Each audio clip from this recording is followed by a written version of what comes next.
Alright, well then. Yester session, you conquered the pyramid. Standing triumphant at the pinnacle of the place, you perused a bunch of literature and learned a few more things about the deeper workings of this plan, centuries in the making, and a crucial fact about the Emberblade from your conversation with Administrator. The wizards of the party memorized the teleportation sigils, and you were moved back to Lux Nox in a closet in Rubidoux. Beelining to Zozare's house, she was overjoyed to see you return. A brief kind of, hey, we did it kind of thing transpired, and now setting Twig down and sending Saracen off to prepare refreshments, the Lioness Merchant Queen of Olga guides you through a few rooms. You can see a painting here, a vase there on display. You pass a few Doomstriders that salute, a few busy staff members rushing around holding plates or silverware. Someone's watering some plants. You are brought to a brass door, which Zozare undoes 2 locks and zigzags a claw through the air. It's a purple magical glitter trail in front of a sigil to produce a loud thunk sound. She turns and smiles at you all and pulls the cream-colored hood that she wears down and opens the door. Inside is a veritable treasure trove of pillows. Pillows everywhere. Green ones, purple ones, deep navy blue, bright sunny yellow, crimson red, throw pillows, body-length pillows, cube-shaped pillows, like round ones, orb-shaped ones. They're all extremely soft to the touch, and you have not the faintest clue what color the floor is. Zozaru's voice has a hint of humor. This is called the Pillow Room. It's where we go to have a break. You can sleep here if you don't already have a room at one of Luxnox's many fine public houses, although I guess this is also a public house, in a manner of speaking. She saunters down and sits next to a plant-decorated table lit with candles and gestures towards you all to be comfortable.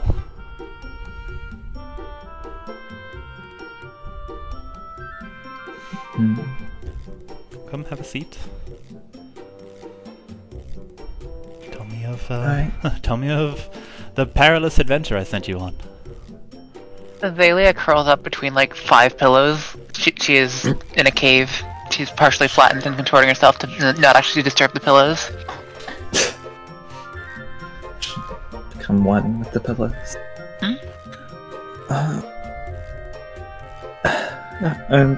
Kayla would sit, form some sort of combination of pillows to make like a chair, and would, I guess, effectively regale Queen Zozaire with what transpired. Okay. The whole thing.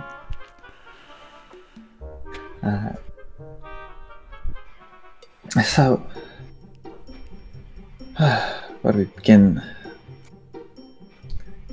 Well, first of all,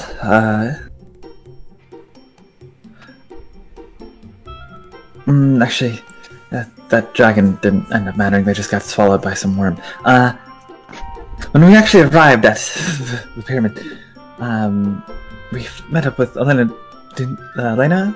Doomstriders. If you could send her some sort of message or someone alerting her that the one we're safe and alive. We didn't have time on our way out to touch base with her, but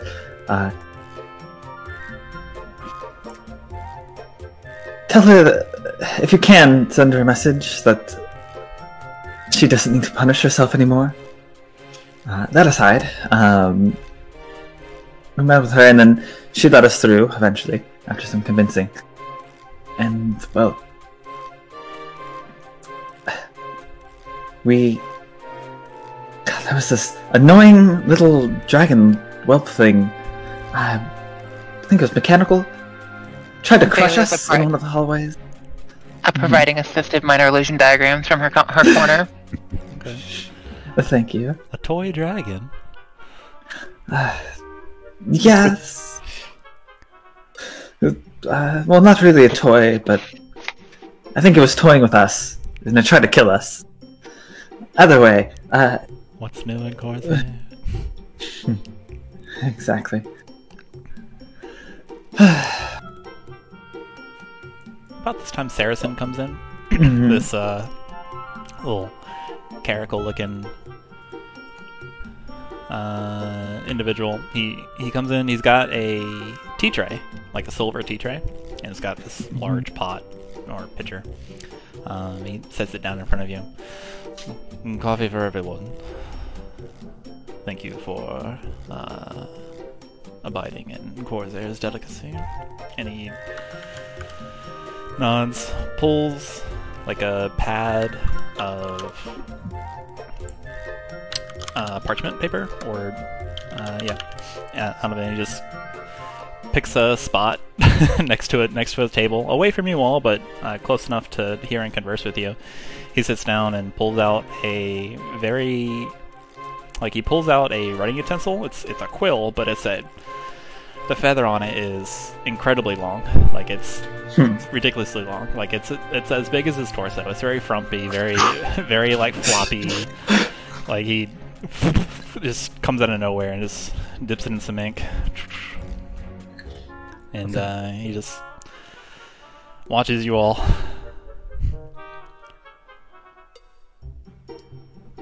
The weight balance of that quill must be very uneven. It's quite awful, yes, but I don't know. It seems fun. I'm just jotting down the minutes. I'm seeing a notepad from you all. Surely you don't disagree we take our own.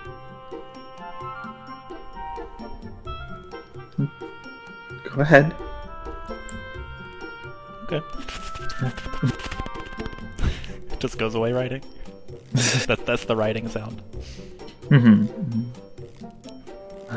Well.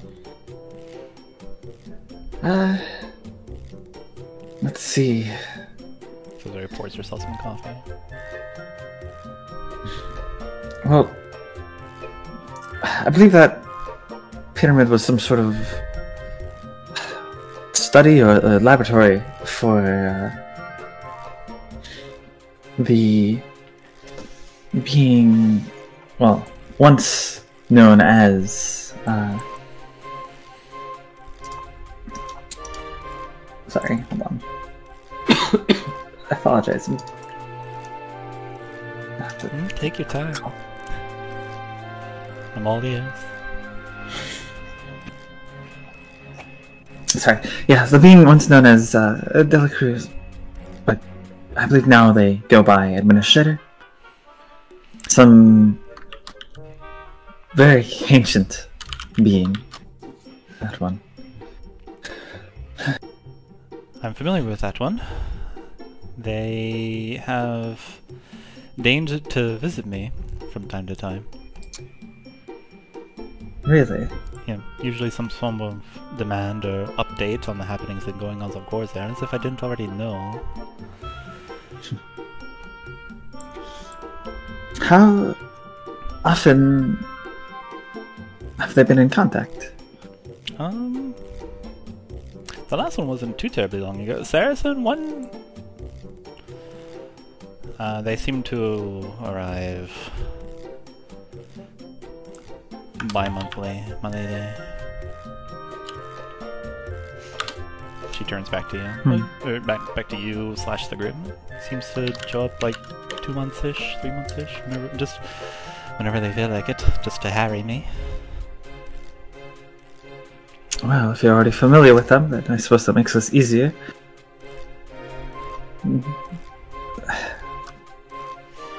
Effectively, you had us more or less trespass within his domain through any and all tests or traps that he had set up for us. We got through them, so it wasn't easy.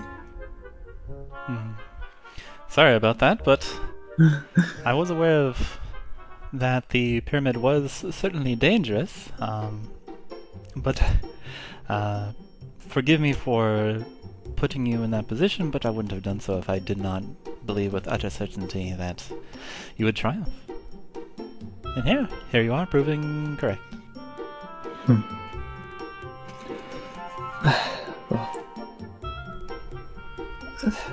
To long story short, we eventually did get to the heart of, or rather the tip of the pyramid, and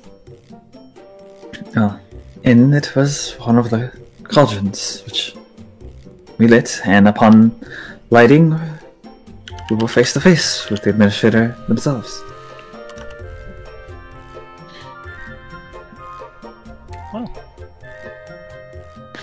Well, and they did mention the location of, well, one of the few unlit, or of the remaining two unlit,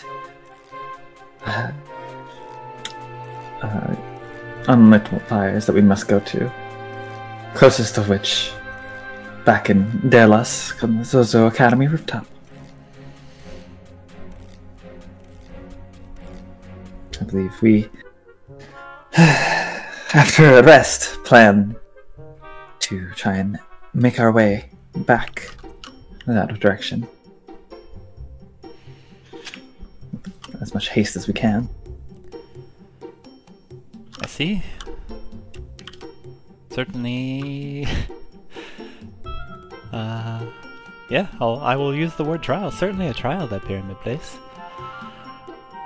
Once again, full glad I am that you were all here. Alive! Hooray!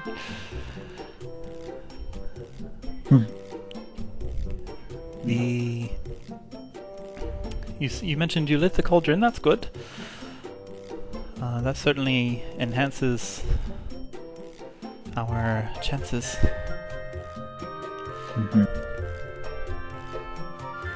But the administrator has also mentioned that someone else was after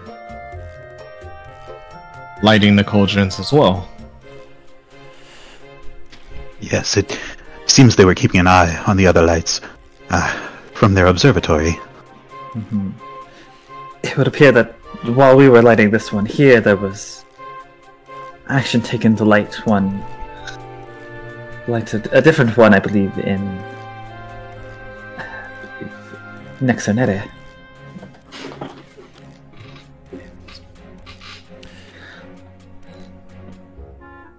I did hear. I did hear of some trouble over Nexonere not too long ago. To think that it would culminate in someone getting to one of those pyres before us, a little bit scary. It would seem that that is not a fib. Many other groups would be working towards it. Remind me, once these are all lit, what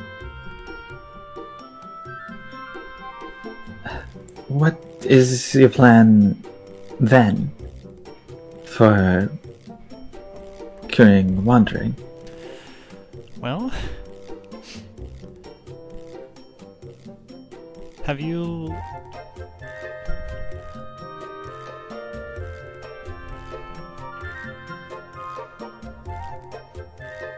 Let me take it back a step. I don't necessarily know how to stop the curse of wandering specifically. That's why we had to rely on this talisman, you see, and Paul just takes up the little swirly thing that she's currently wearing around her neck. We have to rely on this object and its foretellings in order to learn how to stop the curse. Xalia immediately pulls out a magnifying glass and just extends her face towards it. The body doesn't move, her face extends though. You're looking at the talisman? Yeah. Okay. And like, how close are you getting? How close can she get? Probably like just before uncomfortably close, where where like the slides will kind of like start leaning back away from you. Yeah, no, that close. Okay. Just an extended face. All right. So you're magnifying the talisman here. It's this object. It's a little circular kind of pendant looking thing.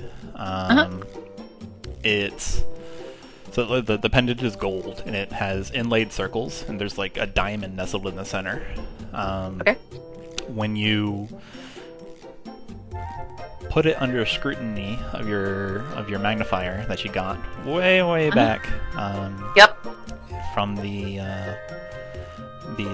shrine underneath Baskar, the lens kind of like sparkles, like giving you the sense of stars in a night sky. The material that the magnifier, like the rim and the handle made out of, kind of goes into this kind of twilight dark blue, hazy purple. The little kind of the 3 points, or like the 3 horns that I've been calling them, just kind of go just like a little starry as well. Just overall celestial is what your magnifier kind of looks at. You can see the talisman in greater detail. Yeah, this looks like metal. It's on a kind of like a little woven gold chain. The chain actually looks, as you bring it closer, the chain is small, but when you put it under scrutiny, it looks like it's kind of like braided rope-like. The chain is, or the lanyard is. And you can kind of see where the inlaid like concentric circles are not wholly flush with each other, which allowed it to do the thing where it kind of like expanded and the diamond rose up last time you saw it. Okay. Right. Okay.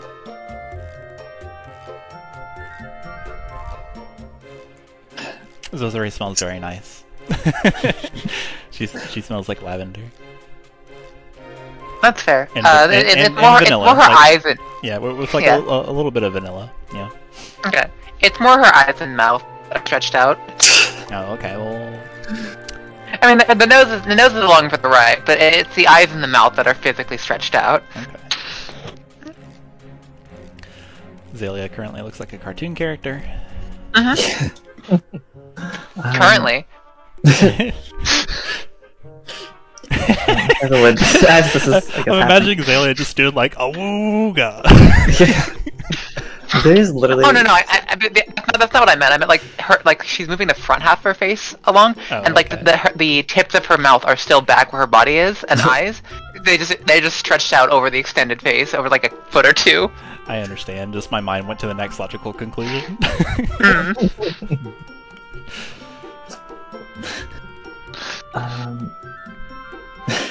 There's a character in the Little Nightmares sequel game that like extends their face, and it's gross, and that's what I'm imagining. Makayla, I guess this is happening. Let's say, I mean, did your vision specify that? Well, we had to be the ones to light the lanterns, or I guess what I'm trying to say is, do you know if your visions and this pendant's plans would require us to succeed in lighting them, or can they just be lit regardless? She flashes her gaze towards Chuman for a bit before returning to you, Makayla, and answering your question. I suppose it doesn't have to be specifically you all, but the way I understand this treasure is it paves the way towards the events based on current events. So you have the artifact now, so it displays your troop performing it. It attempts to bring about its best feature. The pyres could be lit by other entities, but that would make yourselves and our task more difficult.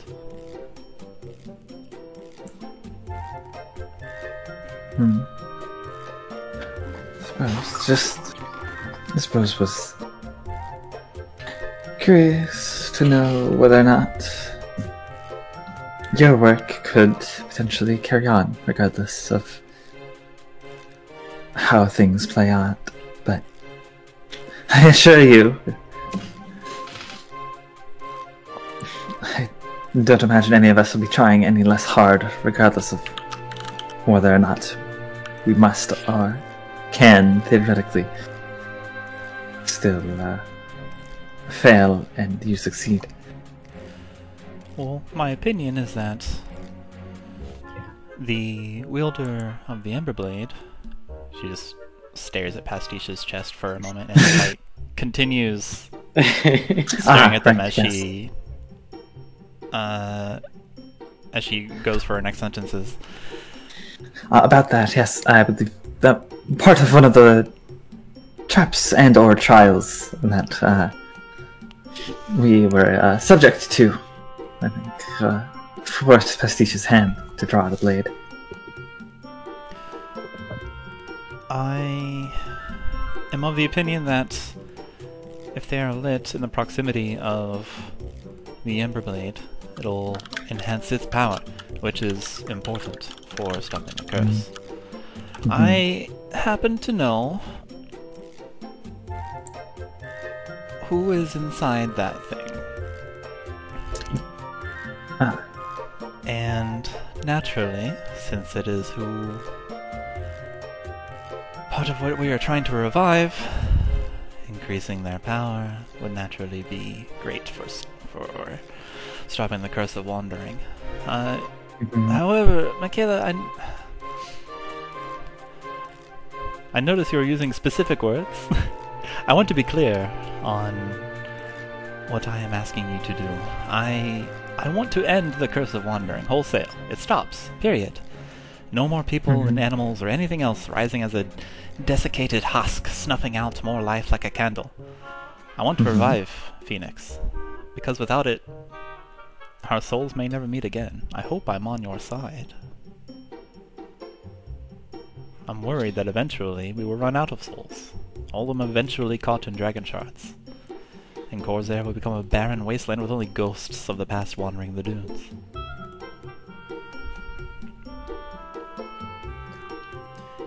You say my plan, but I want it to be our plan.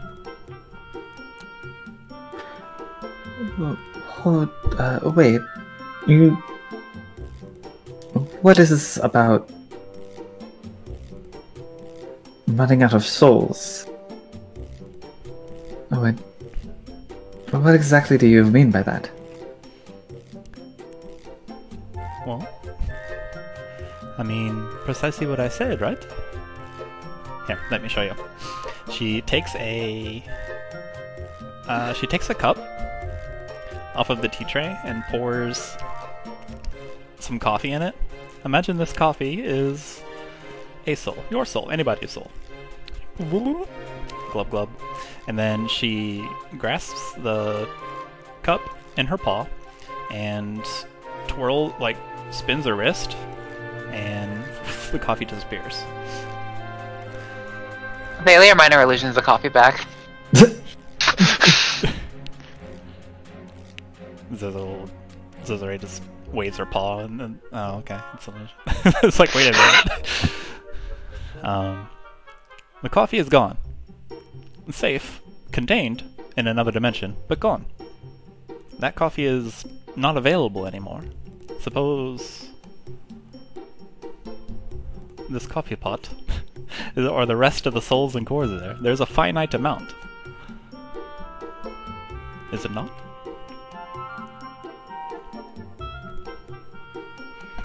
If we run out of coffee...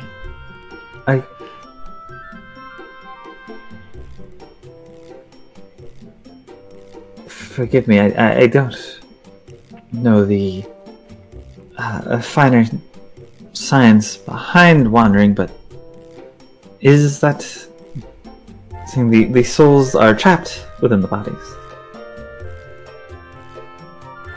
Correct. Dragon shards trap souls.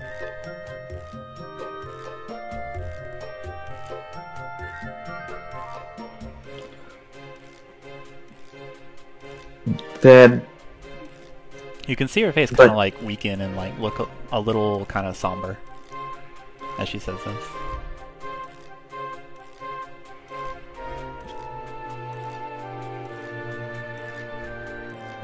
But there have been those that have turned to wandering with no dragon shard anywhere in sight.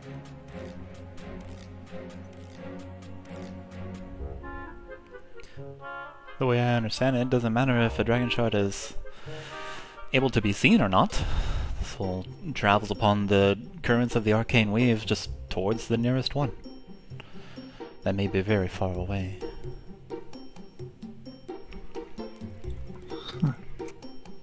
Maybe beneath the surface, maybe embedded in some mountaintop. Are you saying this could trigger such a reaction? Whereas all of Khorzaire becomes dragon shards? Well,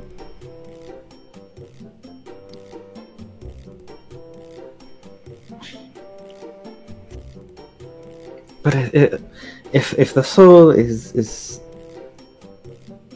or rather, if the body is without a soul, then how is it that the dragon shards are what is causing wandering? These seem like two separate, unrelated phenomena. I believe you're right, Makayla. I do not think the dragon shards themselves are causing the wandering curse. Although certainly it must be part of it. Perhaps Connected, maybe. Perhaps connected, but the way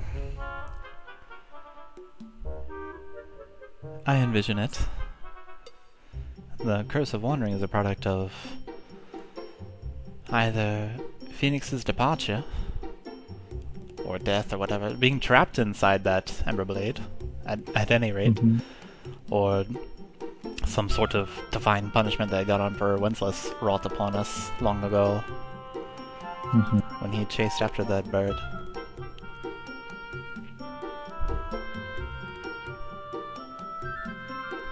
I've scoured tomes and legends and heard many a historical tale or fantastical tale as I walk about Luxnox. And those are just my opinions. I may be wrong. Well, in your then well-researched opinion, why do you think that the Phoenix left Khorzaire in the first place? She puts a claw to her lips and just tilts her head.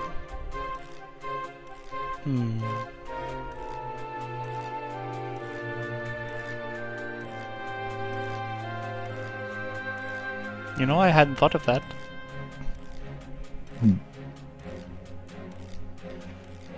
Saracen will tell you I tend to focus on different details than most other people. I'm sorry I hadn't thought of that. It hadn't even crossed my mind. I fear that say we succeed, say we restore the Phoenix to full power and release it, and whatever that entails and ultimately means. That perhaps the underlying condition those hundreds of years ago that caused it to flee in the first place could still exist. And things might simply happen again. Well, when we asked the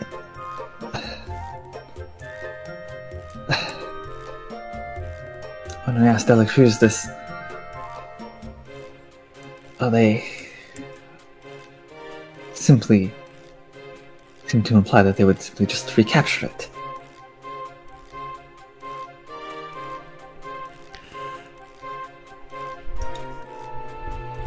It is worrying. Not sure the reason that this happened in the first place, indeed. That would bear some thought towards it. Silly Zozere. But perhaps that is simply too far in the future for current thought. There are many, many steps, but I do not wish to simply restart a cycle anew. Surely. I'm with you, you know.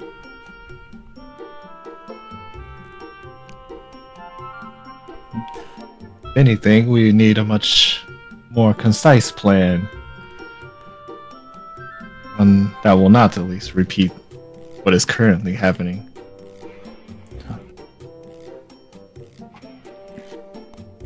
Well, I don't get out of Olga much.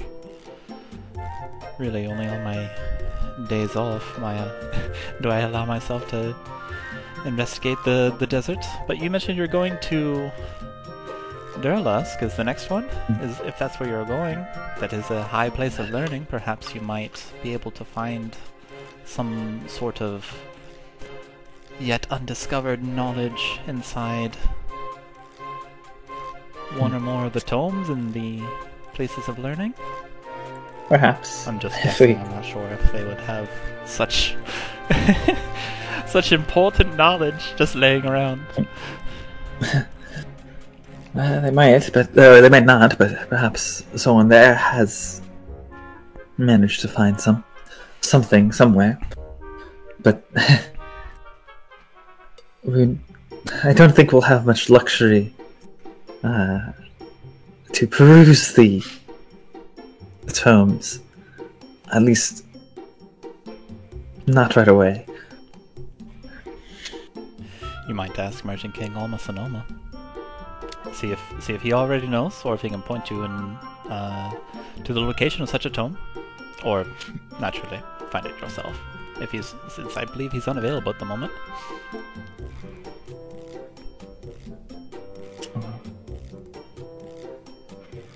If perhaps, maybe if we had some sort of letter or a writ from you, that could help us get an audience with them. You can see a smile start like curling into her lips. Yes. Yes, I think so. Saracen! She snaps her claws. Will you prepare such a thing? You don't hear anything, all you just hear is...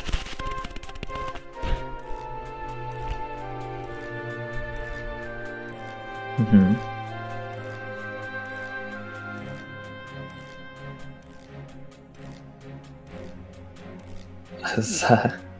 Well, it's sometimes hard to convince people that us five are important enough to get an audience with some people. I understand. I think Alma will be quite amused that you have a letter from me. Hey, what's that supposed to mean? Well, we commonly work together. The capital of Durlusk is named after the first two syllables of my name, after all. We're friends. More so than other merchant kings and queens, I dare to declare.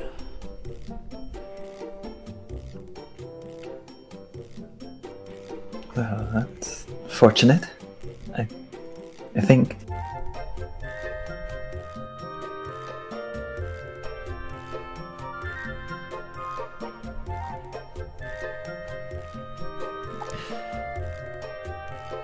Well, I'll tell you some bonus information. It was I who helped him reach his statue. She kind of like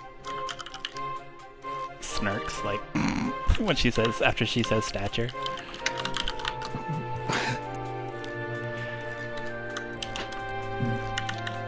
not to pry, but what? How so? If you'll forgive me, it's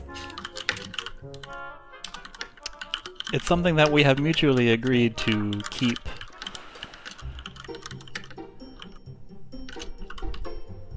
Quiet's not the correct word. To keep as a surprise? You'll... A surprise? It will be more entertaining when you arrive at his office and present the letter. It'll be... the meeting will have more gravitas. I hate to become...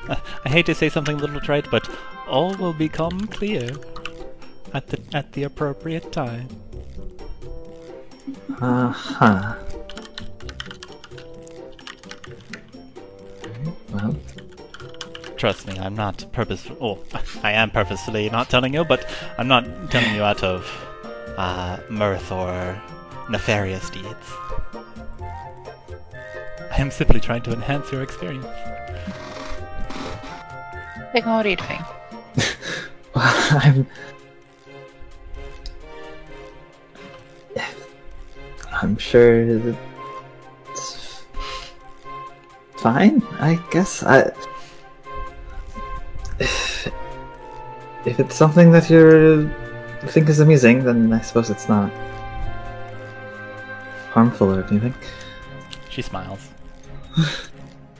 No harm in it. Yeah. Little fang smile.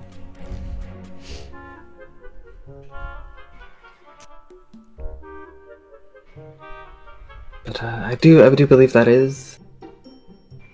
Oh, there's one left. What happened? Oh, I do believe that is all that. At least I had to say. And ask. Looks Twig. around. Yeah. Twig has been like slouched over a cube-shaped pillow for most of the time, but suddenly he like sits up straight as if in surprise, and he says, "Oh, this is probably important to mention, but it's a lich, by the way. That other party that's after the Braziers." Right, yes. It's a Almost forgot. It's a It what? slipped my mind. There's so much information. If the administrator is to be believed, then it is a lich, yes. But besides that, no, I had nothing.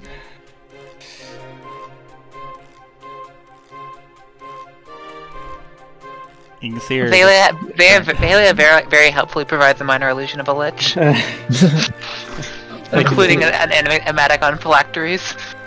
You can see her turn. It's like slowly, dramatically turn towards Saracen. Come here, over writing. He lifts his head and looks at her. And he puts his head back down and starts writing again.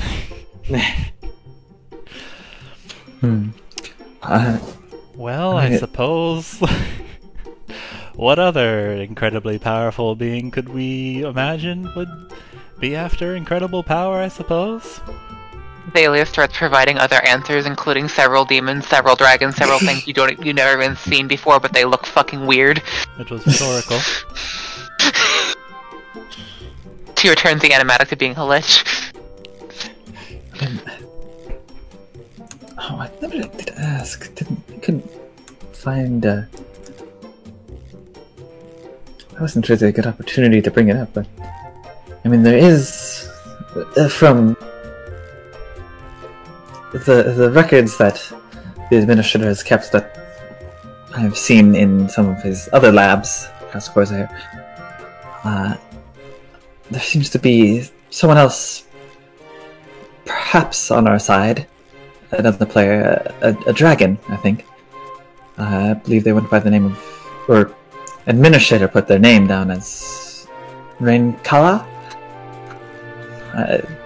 Raikel? I don't know how to pronounce it, it just was written. So there's that too, I suppose, in the mix. She looks at you for a moment. Xalia very helpfully create a dragon diagram. Well, at least we are not.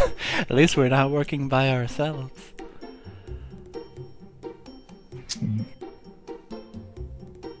I do not know what role she plays in any of this. Just know that they had been sort of on and off in contact and working together for some time, from what I gathered. But that's neither really here nor there, just sort of auxiliary information.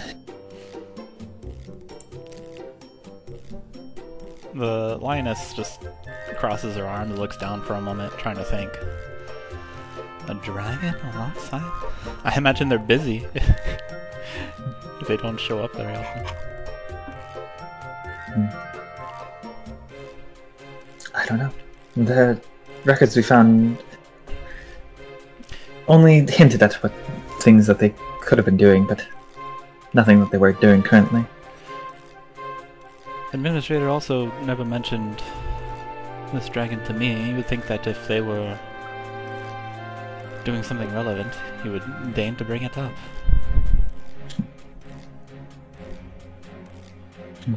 Maybe. Well, if it ever comes up, perhaps. If we ever find out, I suppose we can tell you, but I think that's just about all we know about the situation. Sure. Oh, something just popped in my head. I have heard tale or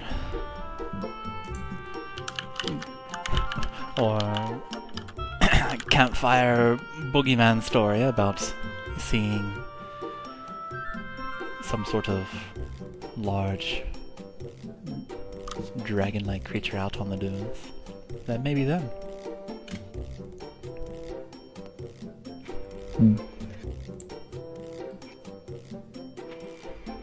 I mean, there was a dragon on our way to the pyramids, but from what I gathered, they were,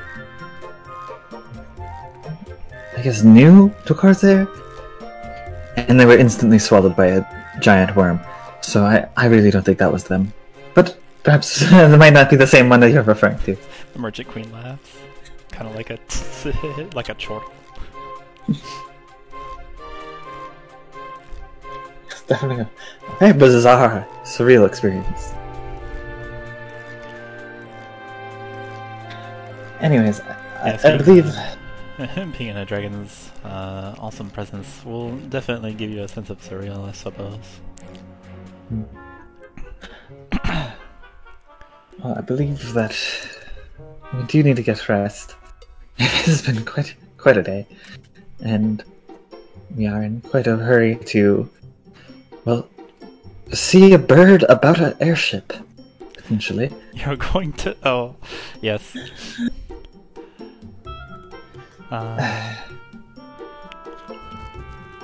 The administrator seemed very insistent that we get to get back to Dilisk as quick as possible. And if that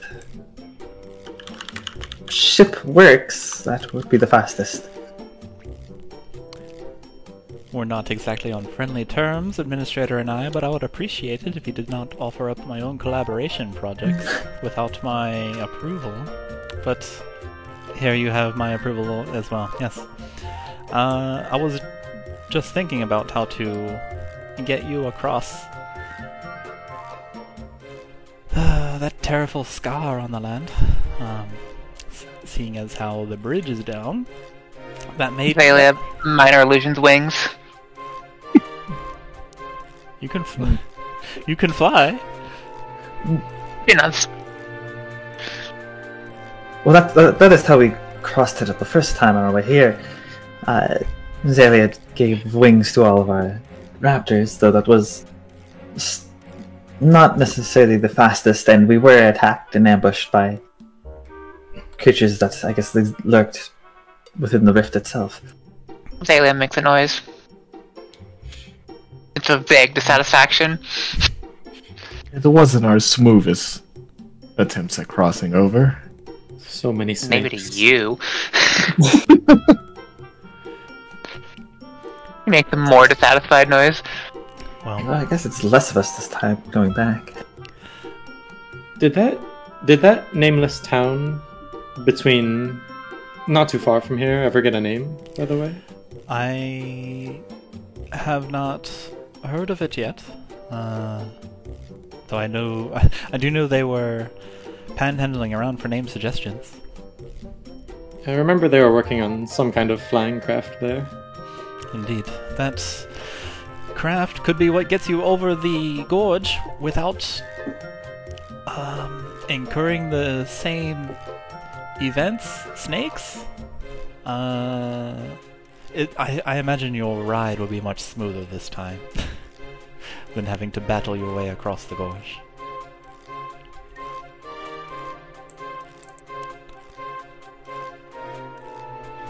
Hopefully. Hopefully, indeed. But yes, you have my express approval.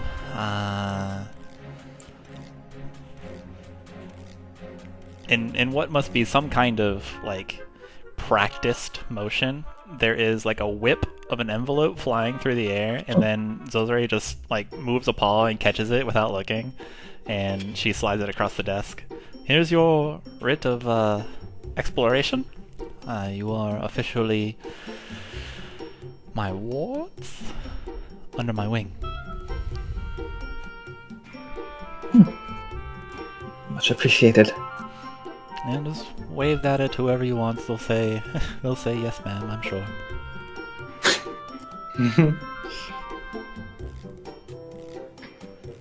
Xalia, minor illusions, exact copy of the way she said yes, ma'am.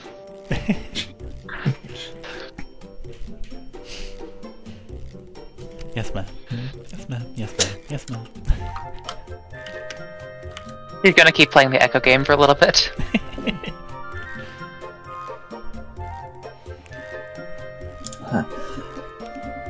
Thank you for all of this. Thank you, of course, for the coffee and tea. Makayla would start getting up. Certainly. If you'll excuse us, or at the very least me, I don't speak for everyone. I'll be taking my leave now. Sure. You have other lodgings? You do not wish to stay here? But it's so comfortable. I wasn't aware that was an option. It was offered at the start. Oh, was it? Yeah. That we'd stay here? Oh. Over Chuman's halfway asleep. Sorry, almost... this room is very nice, but... a little... it's a little... too soft for me, I think. I understand. I'm more used to a sturdier bedding. Sure. You're free to go wherever you like. I'm not offended. I'm not offended. Yes. You don't have to stay here. Yeah, Makayla would give a bit of a bow or gesture of respect and start heading out. Probably just going to where they stayed in the previous nights. Sure. 7 silver, please. Sure.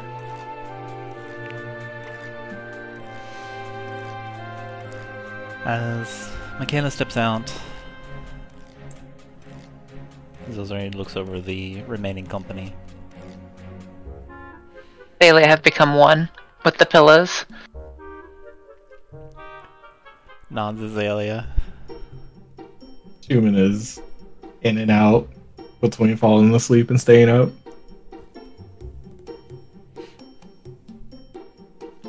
Pats Chuman on the head. No, you can rest. This is... Pastiche is still sort of standing around the room awkwardly, and will meet Khorzaire's gaze as she looks around. This is one of the safest rooms inside Nox Nox. Now, Pastiche, you are on fire. Yes. Your Majesty, I've tried not to worry myself, but I've seen firsthand what this blade does to weaker-willed individuals, even in this primitive state. Should its power outgrow my own during our journey, is there any sort of failsafe?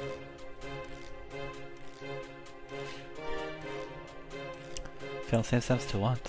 To prevent from... What is your fear? Tell me. Well... I suppose I should start at the beginning. Before we fully understood the power of this blade, we gave it to an appraiser. The moment they wielded the blade, they seemed to lose... well... everything. They lost control. They attacked us. They wanted our souls. Should my own mental state falter,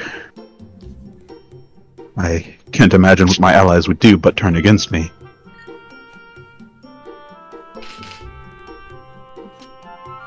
You are worried that you are not strong enough or courageous enough? Is that it?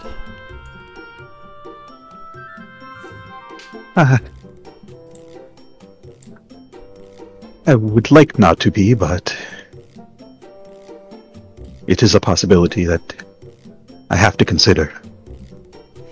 True.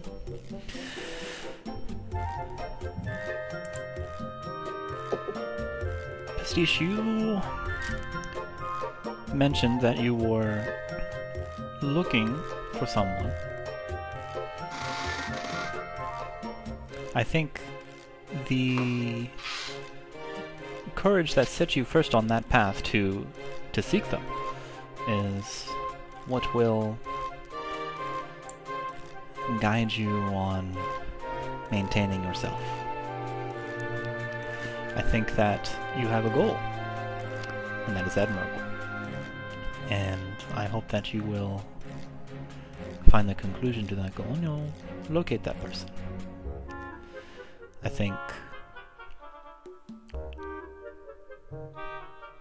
think what may reassure you is that as you travel with your companions and you trust them, they will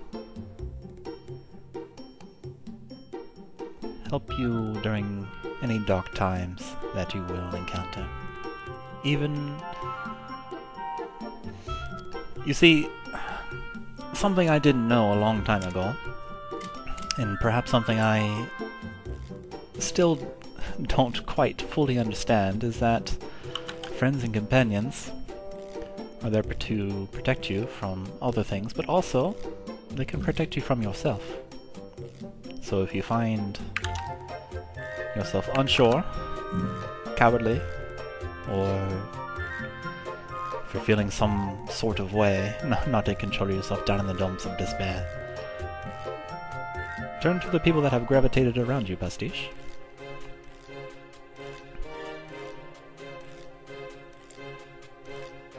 I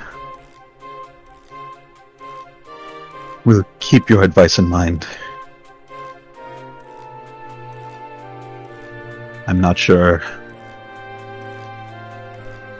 you have fully assuaged my fears, but It does help. Thank you. You're welcome. I didn't think it was going to, indeed, fully destroy your fear, but that's part of life, you know? The fear is always there. Fear is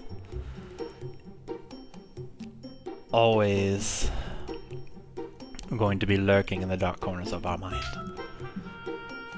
It's not always an enemy, however, but it certainly is a catalyst towards growing ourselves.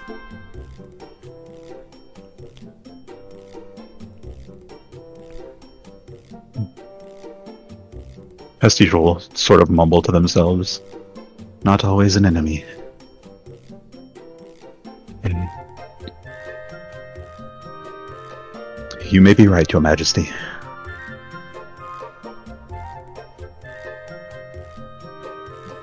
She gives a little warm line of smile.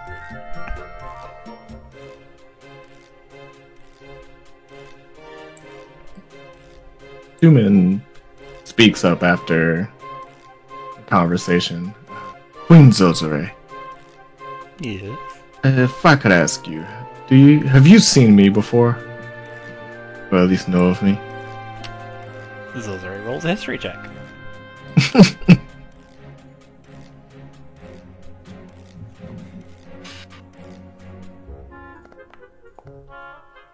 Dang.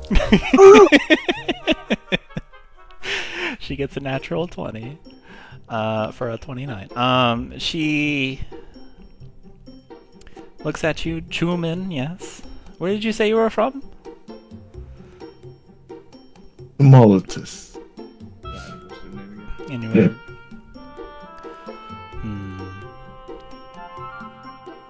How long have you been in Khorzaire? For about a decade now, though most of it was spent on the ground, or at least that's what I thought. The administrator seemed to know as if he knows who I was. Claimed that I have worked with him 7 years ago. But if that's the case, then I am not aware of what happened 7 years ago.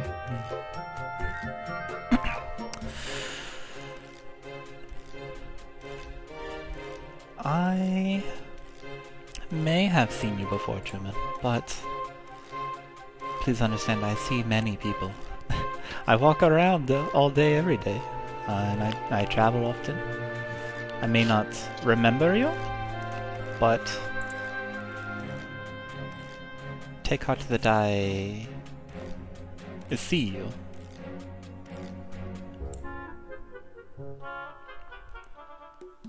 It is understandable. At most, just a question to pique my interest.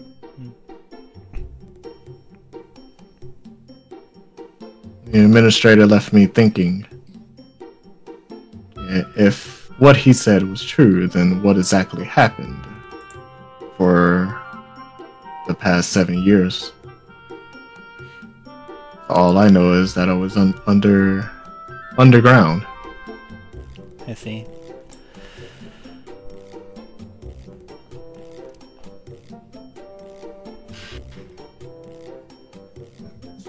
Well, I suppose I have a bit of wise advice for that as well. Something I picked up.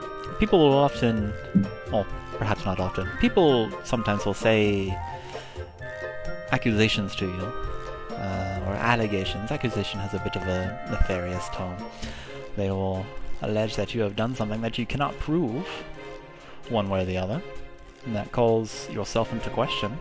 I suppose a main point of that is to not lose yourself. Suppose who you were once upon a time is not the same person that you have grown to be.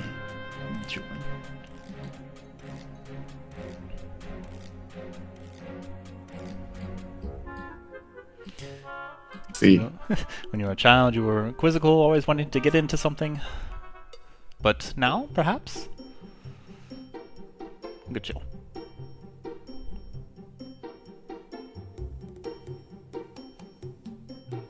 Strong man traipsing about the dunes of the desert. With fine company. Shall keep your advice in mind. I appreciate it. Certainly. One of the many services that I offer as Merchant Queen. One of the... And truly, I take delight in it. That's why I walk around so much, trying to make sure that... everyone is... keeping on, I suppose. With the way things are, with the dragon shards and the curse of wandering, everyone is so busy trying to do what they can out there. I would hate for them to be impeded of their progress by themselves. It's enough descending upon us that we can't control.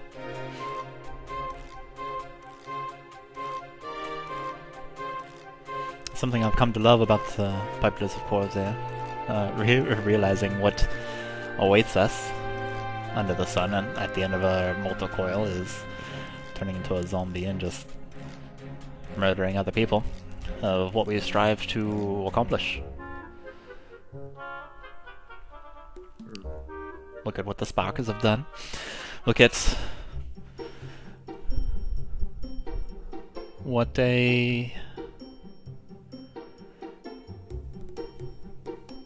magical place Khorzaire has come to be.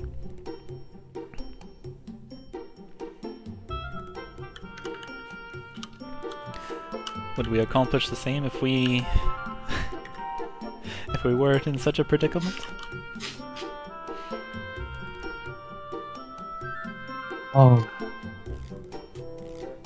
Yes, I believe that this is somewhat of a catalyst to trying to move forward, though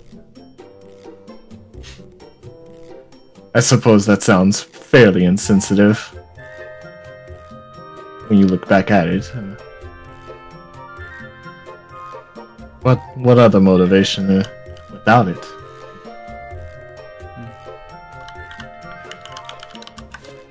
Well, I often think of the ramifications of undoing the Curse of Wandering. I suppose it being wrought about by who knows what. Who knows what will happen, I suppose. The base idea is everything goes back to normal, and we have the cycle and rebirth of souls and everything.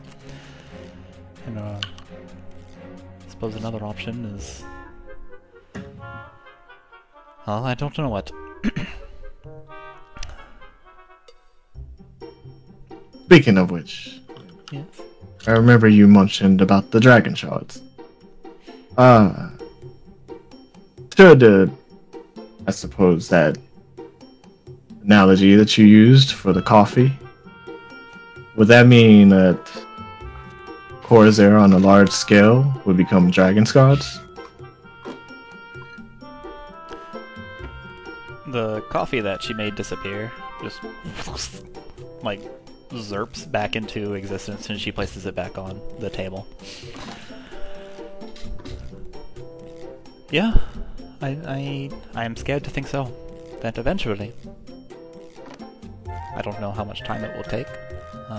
Certainly it's been hundreds of years thus far. Eventually we'll all become trapped in dragon shards. Unless something happens. Unless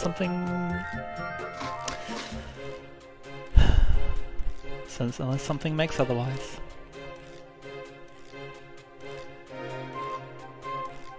I walk the streets of Luxnox, and there's this nagging doubt in the back of my head of I may never see this soul again.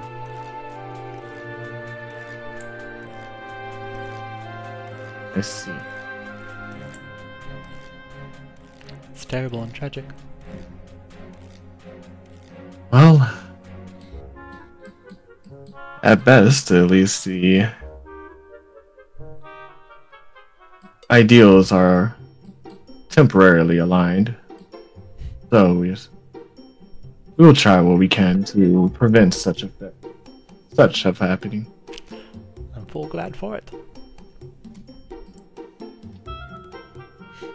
She smiles at you, and her head kind of slow, like she leans forward, puts her elbow on the table, rests her jaw on her paw, and her head slowly turns toward Twig. Still smiling. Twig was like halfway asleep on the pillow, but he notices this and like his eyes open back up fully, and he looks back. Yes? Nothing. Just looking at you. Watching you sleep.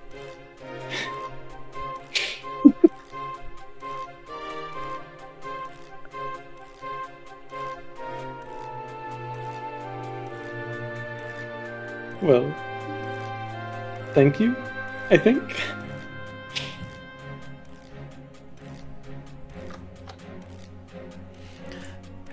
Saracen clears his throat. Zozere is unbecoming. And he stands up and like tucks his notepad back in his kind of muffler, and he leaves. And Linus kind of rolls her eyes and looks away and checks out the crew before. Alright, well. Rest well, everyone. It was pleasant talking to you and apprising of current events. If there are no more questions, or you have nothing more to say, I'll leave you to yourselves. Won't have this old lady dragging down your vibe. Zozere does not appear old. Xalia makes a sleepy. Chuman gives a small chuckle. Kind of just dozes off, sitting up. Xalia minor illusions, like petting those around the head. Head pats. Did she actually say that? No. Okay. You can see her. It doesn't take an insight check to see her restraining herself from from the glee of it. But you can see a smile. Like her smile has been ever present for the past like 30 minutes. But she nods at you, Xalia, as you have become entrenched in the pillows. And Oh yeah, entrenching. Zozere will scoot out along with Saracen Claire. World War I pillow fort.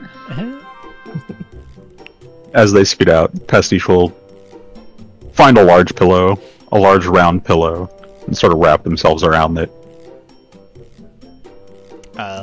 Perception. Oh. Perception, survival, or investigation as you as you find a pillow.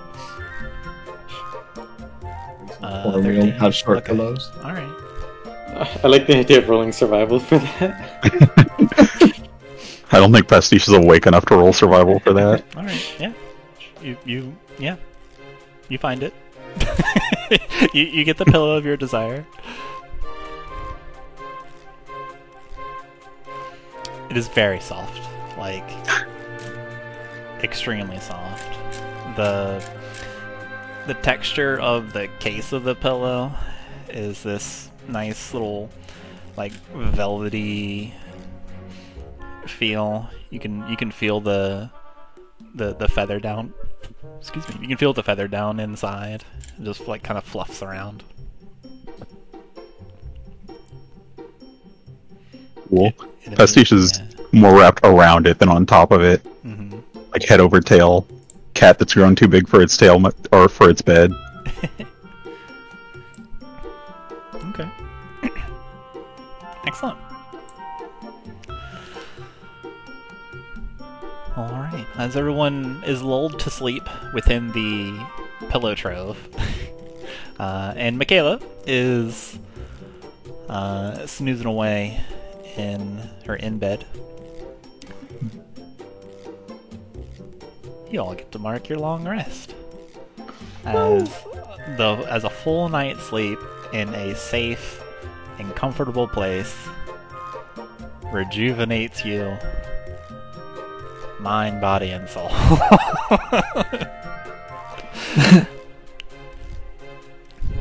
Alright. Dang, the whole party used exactly 4 hit dice? Sick. No. Yeah, something like that. Coordinated gaming. You guys are so connected. Yeah. I'll write that down in my notes. We'll celebrate that somehow. Because that was what That we all used more than half of our hit dice, or half or more. Oh wait, something... That's just a saying that we restored half our hit dice, right? Yeah. Something also happens that I forget.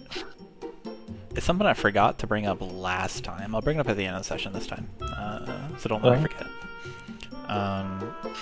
Just be like, hey, if I don't bring it up, just be like, hey, Accel, what about that boon thing you were gonna say? And I'll be like, oh yeah. Anyway, so yeah, great, long rest. It is now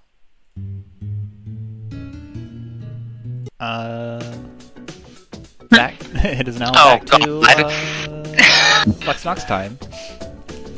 So as you awake, you four within Pillow Mountain, and Makayla in the tavern. Mm-hmm. / public house / inn / they're all the same thing. Yeah, the flop house. Yeah. Makayla, you can. Yeah. I'd mosey on back to the. Yeah. What would you? What's on the menu? What's on the agenda for the new day? You know where your next brazier, cauldron, pyre, where your next fire thingy is. You know that other people are trying to get at it before you.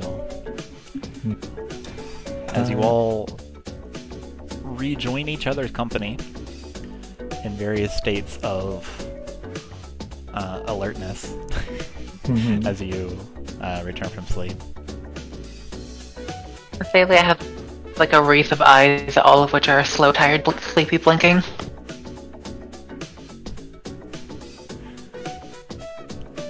What would you like to do? Alright, well, the first thing right away, Makayla will try, if there is, like, any birds on trees or just, like, chilling on buildings or something, would try and cast with them Animal Messenger. Okay.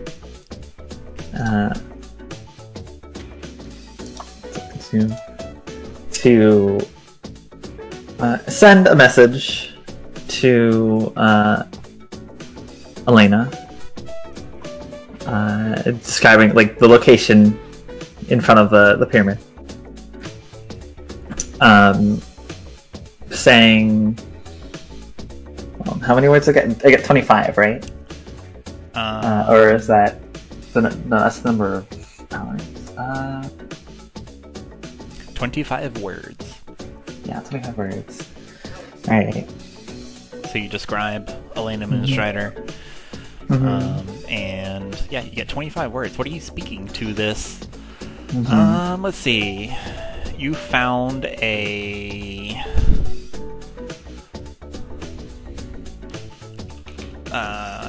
sand rabbit. Alright, I guess a dune hare. Will do. Not ideal, but it will do. Didn't you specify you were looking for a flying animal? Yeah. Oh. in that case, the rabbit explodes, and No! you look around on some trees. Let's see here. You find a cactus wren. Cool. Yeah, so you find a kind of like a bird with brown plumage. It's got spots that are both black and white. Slightly more pointed beak that almost curves, that lets it get into cacti.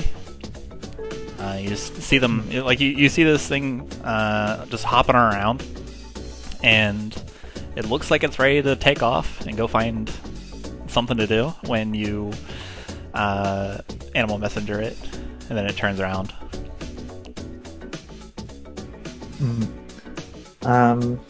Yeah, stop in its tracks, and Kayla would recite a message saying, message from Makayla and company. We survived. We're teleported back to Luxnox. Is Luxnox one word or two words? You're not sure. Luxnox. Liam is in there too.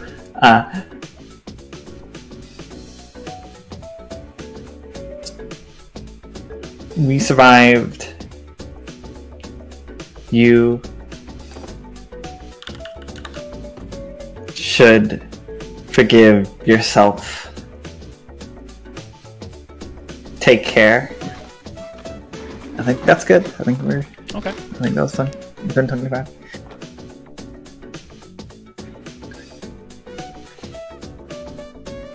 And yeah, that's the message. The wren just wiggles its head back and forth, and takes off, compelled by your magic. Just boop. And it flies off to the east, slightly south. Cool. Alright. And then Makayla would go and back to the Fortress of Pillows that everyone was staying at Okay. to meet back up. Alright. Makayla comes. You see Pastiche wrapped around a pillow. You see Xalia and also a couple pillows that may or may not be Xalia. Chuman just kind of like reclining on his back. And you see your Kenku friend Twig just kind of like stomach on top of a cube pillow. And I mean, really, what's the point of a distinction between Xalia and her pillows? Let's be honest. That's what I tried not to do. Yeah, and Twig just kind of like limp on top of a cube pillow. Just a retcon. Chuman is actually up. He's Okay. doing some concentrating Yeah. And on then, Druid skills. yeah. And then I mean, everyone in various states of alertness, and yeah. Makayla, you all watch as Makayla arrives. She opens the door, steps in.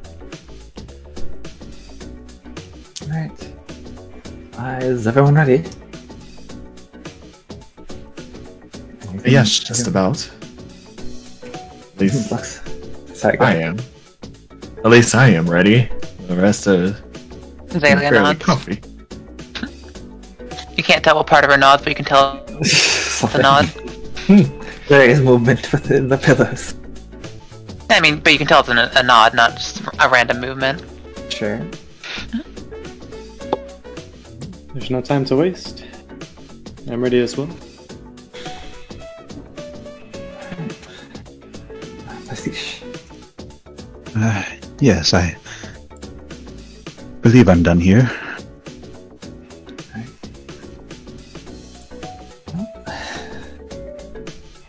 And I guess we should make haste to an unnamed town. unnamed goat down. Hopefully we can find our bird and hopefully either they've managed to make that ship work or I guess we'll figure it out when we're there, I guess. It's more or less on the way anyways, so one way or another. Worst case scenario, it's only a slight detour, and you can simply fly us over the pit again, Xalia. He gives you a thumbs up from one of the pillows.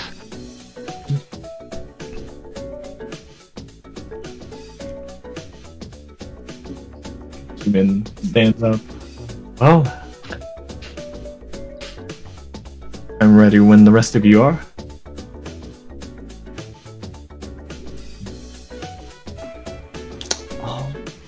We're ready.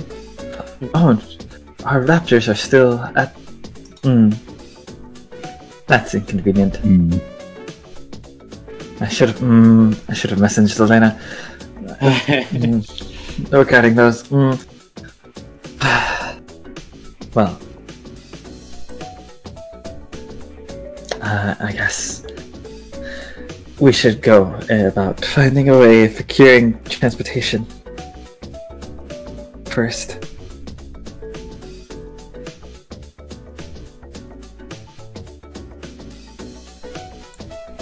Alien Minor Illusions, wings.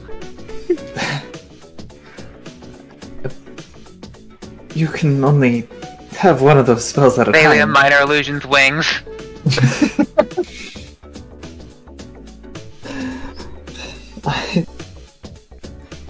How far could you fly with those and however long that last spell lasts? Anyways, I don't think that's a sustainable method of transportation. Guess we could go and try and procure more raptors.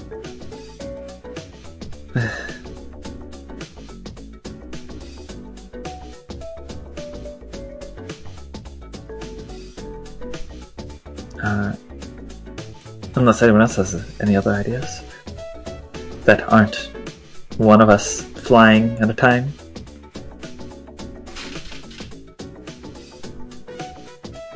Chuman just shakes his head. The Alien Minor Illusions are really big wing. Singular. Singular. I start hearing trumpets. Anyways, You do start hearing trumpets, actually. It's very faint. But, yeah, like very faint and muffled, but indeed, everyone does hear trumpets.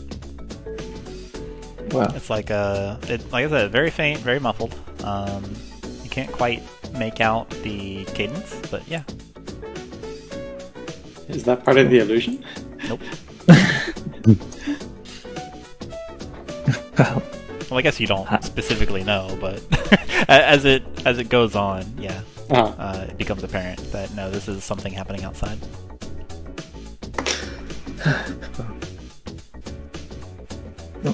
we won't get anywhere standing around here.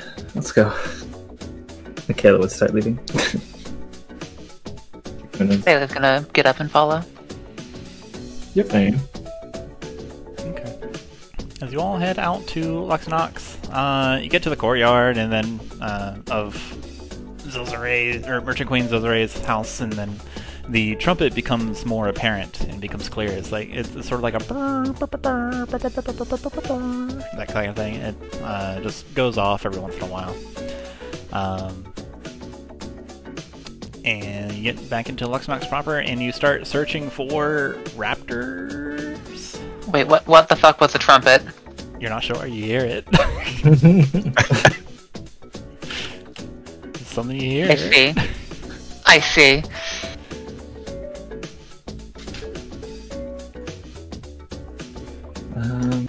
Give me a find the raptor check. Zayla. Oh.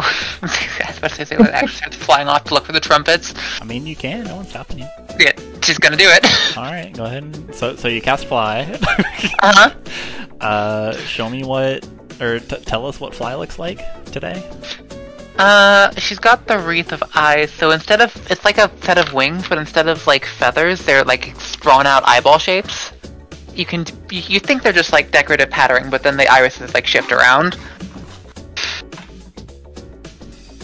Okay. They're various different colors, various different iris shapes, pupil shapes, so on and so forth. Alright. Let's put you in Lux and Ox. You're no longer in Pillow Fortress. Let's see here. So Xalia is now flying. And away she goes. Let's see here. I need a perception check from Xalia. Very easy, but I still need it. Okay, time to fail it. Almost. You did try. So Xalia, using your ears. No way. Yeah. As in, you probably have more than one pair. So using your many ears, you discern the source of trumpet, like you all watch as Xalia just lifts off and she's gone. Like, goodbye. Following this errant trumpet noise, Xalia, you see a bunch of raptors being corralled towards towards one central place, and looks like someone is scooping up all the raptors for some kind of large function. Holy shit, I actually did something. She'll land and just kind of walk up to them and just say, I head tilt, open a hand towards one of them, like, eh. Okay. Let's see. Let me get you somebody to talk to here.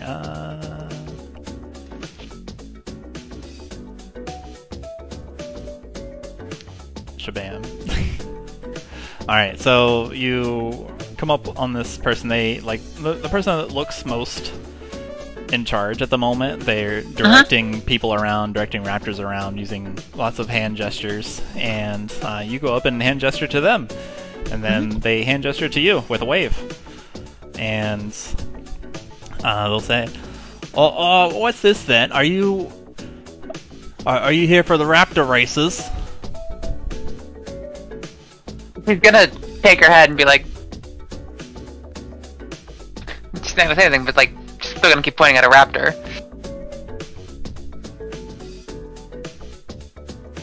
The man follows your point, looks at the raptors, then looks back at you.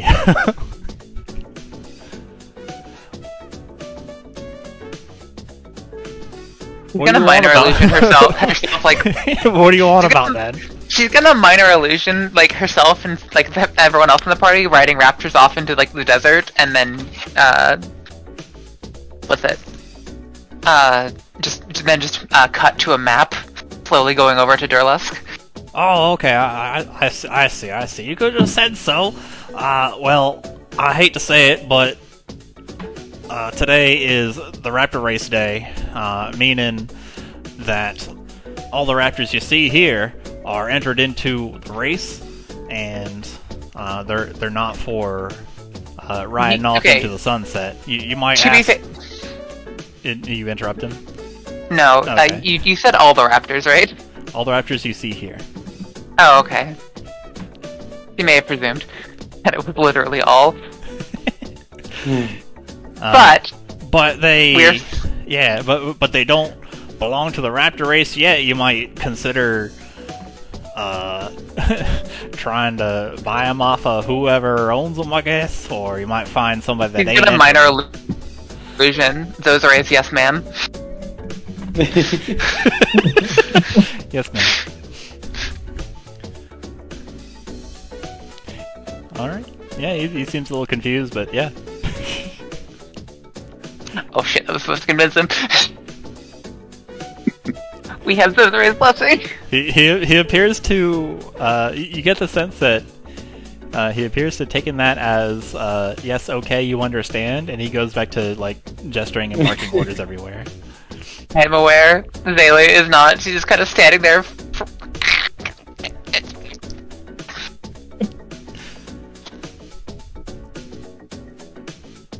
Making Xalia noises. The man is altogether not paying attention to you anymore, and he walks off towards a couple of people that hail him. But someone does come up behind you, and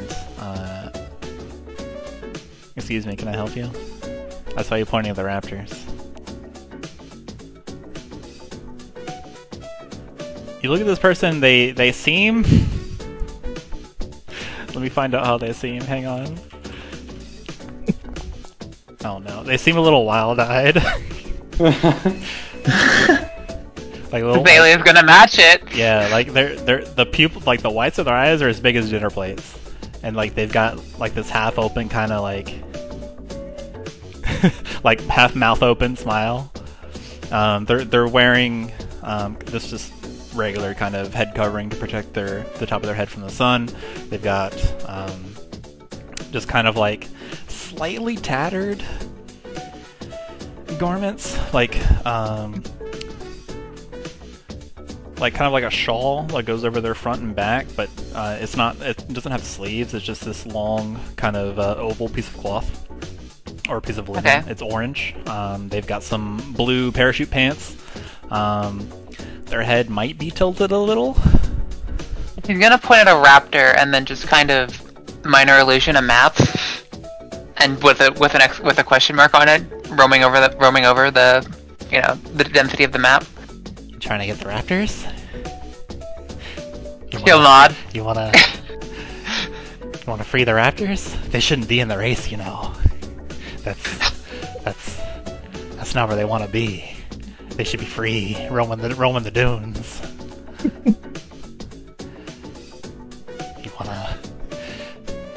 You wanna...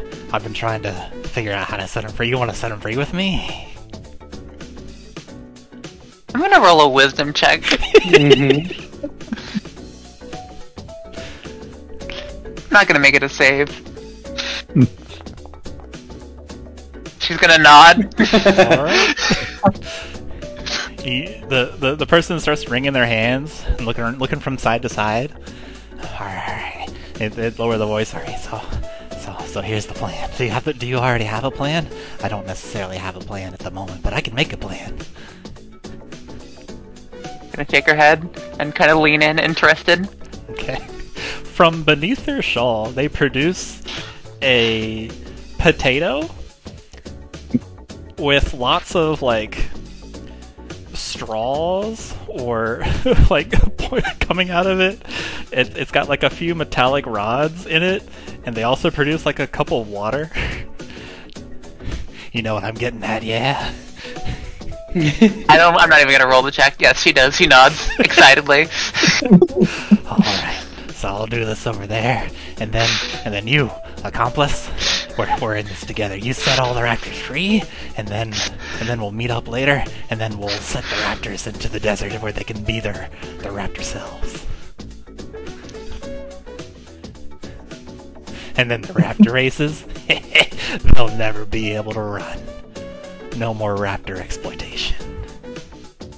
He nods enthusiastically. Okay. So, yeah? What happens is, you get into position, and something happens. Mm-hmm. The rest of the group, you hear a loud, soggy sounding kablam. And you see, like, streamers of potato guts and with like that have trails of multicolored smoke going into the sky, and it's just this loud kaboo. Oh. And you hear like people yelling from the direction that Xalia flew off, and you hear the thundering of many feet just running around. Xalia, you have the opportunity to proceed with the plan. The cute order. Raptor. Alright. I do need a stealth check. Alright. Do I get a penalty for having giant wings made of eyeballs? Would you like a penalty? Yes. Alright.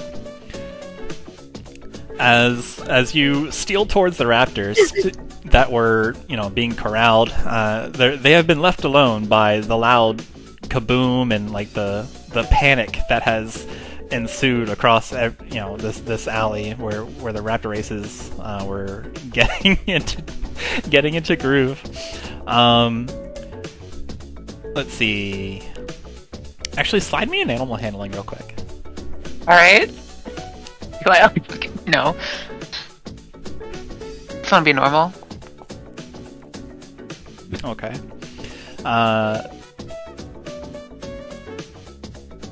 You succeed, but I need to know how Xalia does it. As you steal away with these raptors with giant effing wings and everything. And then I'll tell you the rest of what happens. He's gonna use a spell slot to make like a major illusion.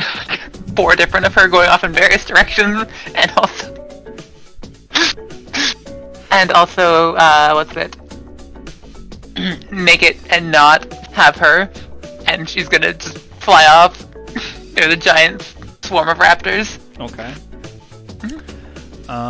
Well, great, because that counters what was actually, the rest of what was going to happen. So as you bolt towards these raptors and you start like unhooking them and like setting them free, and then managing to corral them with you, you are spotted by every guard in the vicinity, and they all shout, "Halt! Stop! Raptor thief!" And they all start chasing after you, and then your major image goes off, and all these raptors start going everywhere, bolting off, flying into the sky, traipsing on the road, and roll me a d20. Okay. Flat d20. A 19, thank you very much. Okay, and for now, it seems like you have control of the raptors necessary for your group. There is... Oh. I rolled it. There are 4 Doomstriders chasing after you, calling you the Raptor Burglar. Stop that one! Raptor Burglar! Return the raptors! They're going to be entered in the raptor race! As you race away. Xalia makes like a fucking Rathalos roar hiss. Alright. I imagine the rest of the group, hearing this cacophony, you have headed towards what's going on, or if you have not, please tell me what you're doing. Yeah, you hear the thunderous stampede. Yeah, I think we're checking that out. Okay. Yep. You see Xalia? Question mark? With a herd of raptors being chased by a herd of Doomstriders. They're heading your way. Xalia waves at you guys. What did she do? Let's see here.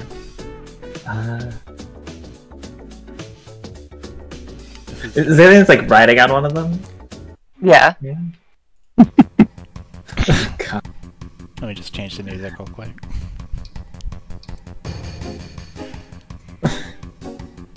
Well. Looks a group. Raptors are raptors, I suppose. Maybe that's not what the detail is.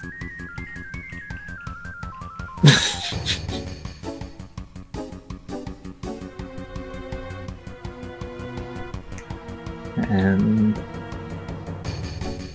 I guess choosing to not put the math together to figure out what happened, Makayla would like get ready to like try and hop on one of the raptors as they like run by. Sure. Like swing onto it. These raptors are thundering towards you. Xalia riding / flying on one. Mm-hmm.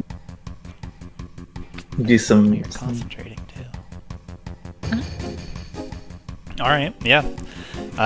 You three, you see Makayla prepare to mount. What's going on, gentlefolk? Being chased by Doomstriders. Halt! It's only right that we join in. This is familiar ground for Twig, right? Yeah.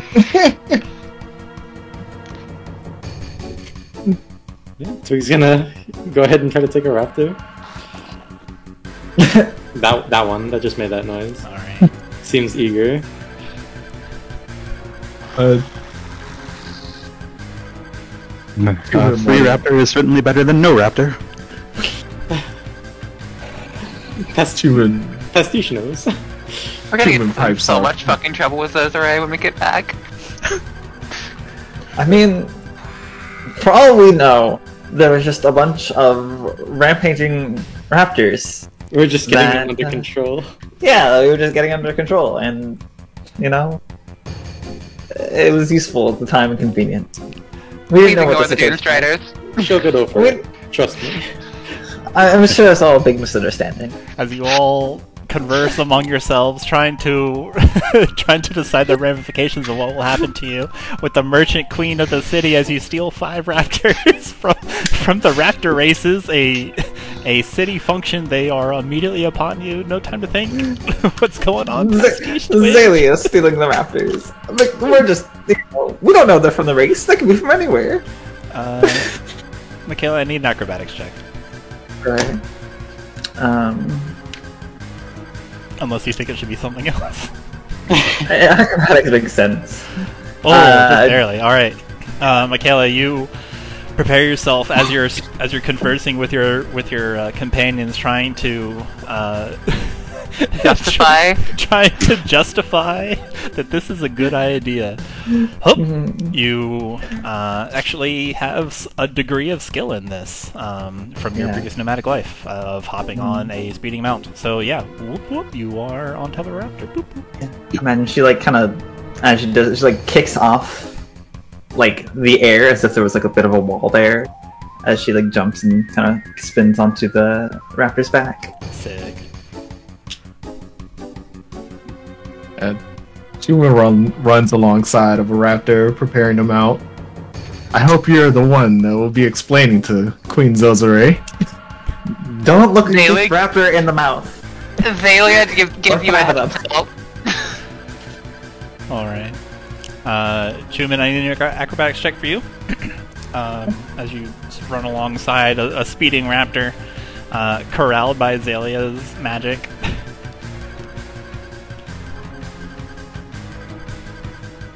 The acrobatics check? Yes, please.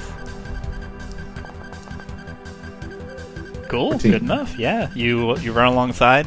You see the kind of like the up and down of the saddle and the reins and everything that was on it, and you manage to like get on without getting tangled in anything. You collapse the reins and you get control of the raptor. Yeah, good job. It almost cut me. You are now mounted. You hear the trumpets as the Doomstriders are running towards you all. It'll be fine. Raptor burglars!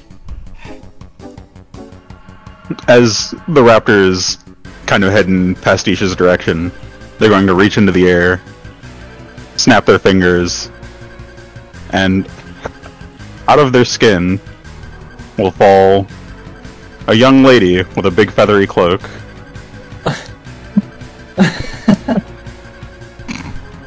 Okay. And then they're going to attempt to mount a raptor. Alright, cool. I need an acrobatics check for you.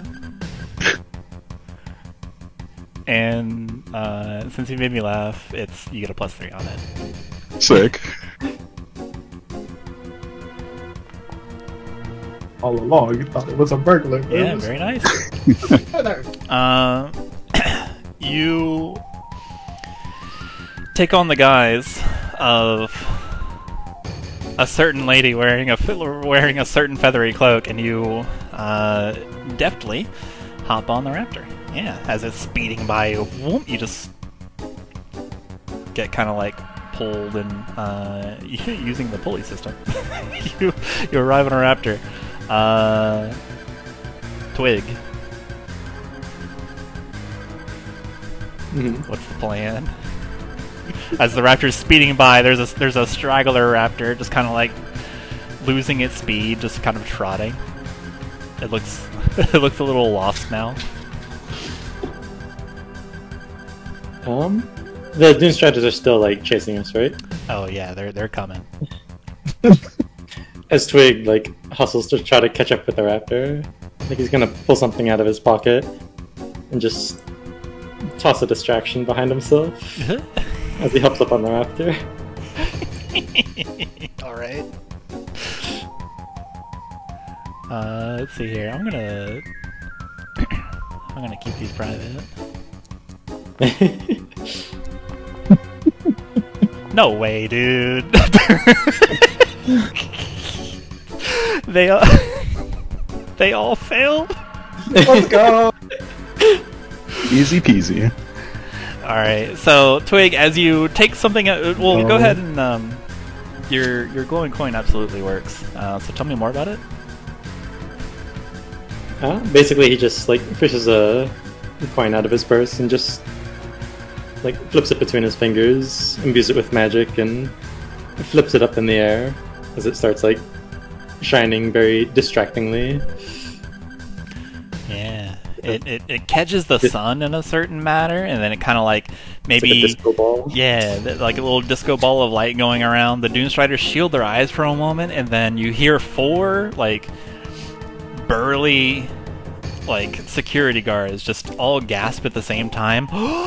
Like it's a collective gasp, and they all just point with open mouths at the coin in the air, and then they all run over.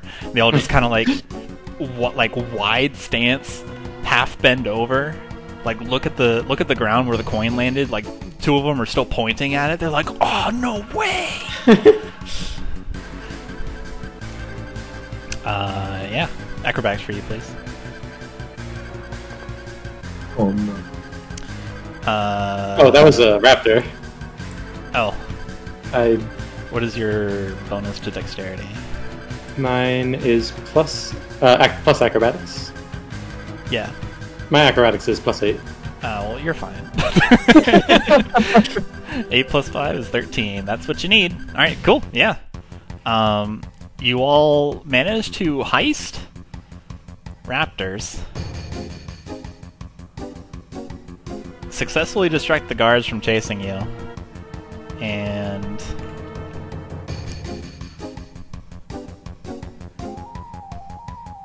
what's the plan? As the raptors are making various raptor noises, Xalia has like crazy huge wings. We're on our fucking way, yeah. Just, yeah, we got places to be. Gallop, gallop, gallop. All right, yeah, cool. Good job. The raptors gallop out of town. You kind of like give some camels that are drinking from the Dagon River some whiplash.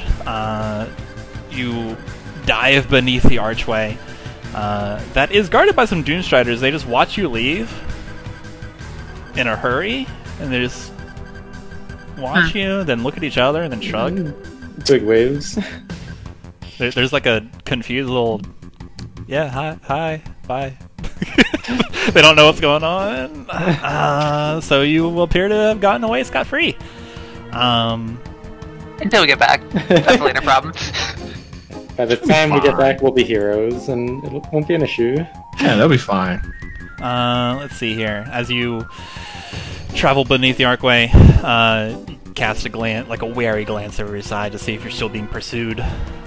Nope, you do not see any Doomstriders. Twig, plus Xalia's illusion, plus everything else that's going on in the hubbub and the panic of whatever kind of potato explosion went on. There's, like, Xalia might be covered in potato bits. Like, they just kind of, like, they fall off with the up and down of the raptor. You exit Luxnox under the watchful guise of a calico cat sitting on top of the tower. Cool. You avoided having to pay for raptors, I guess. Not intentionally. Yeah, they were just curious, and then, we'll deal with it later. Yeah, we're just borrowing them. Yeah. They'll need the race. They'll get the race later. I mean, really, they already got to race the Doomstriders. They have to pursue a dangerous criminal. It's fine. We're just providing enrichment for the Doomstriders, really. Alright. Well, sure. You exit Luxnox. Let's see. I want you all to know that it's that easy to convince Xalia to do something. It's fail that easy. Just fail. Xalia, roll me a d4. Alright.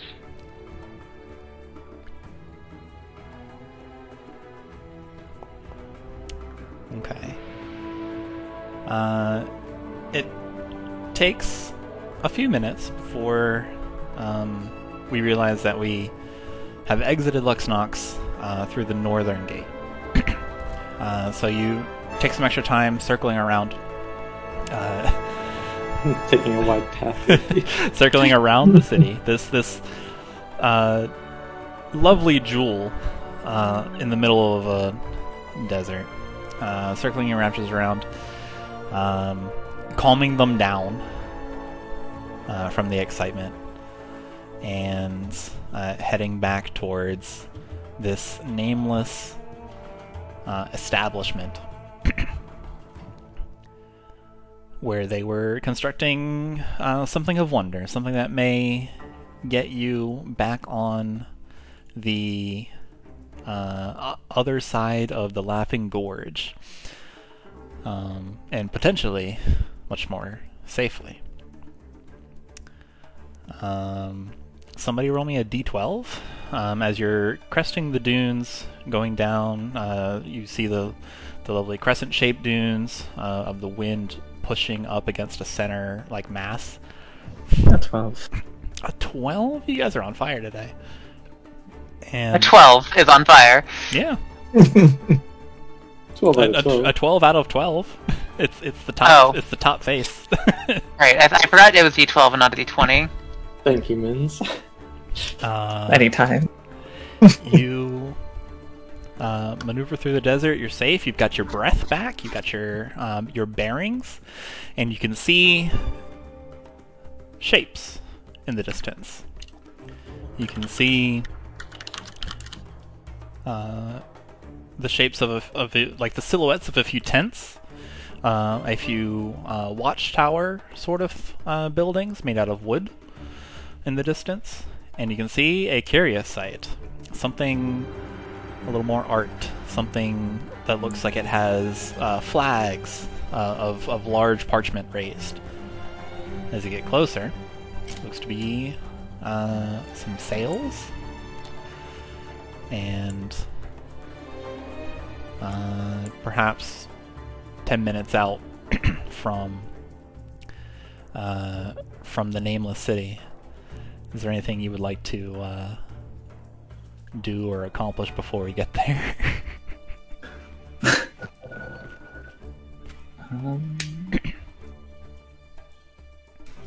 I think I'm good. I don't think Chuman has anything. Pastiche is going to make it a point to drop their disguise before they're in eye shot.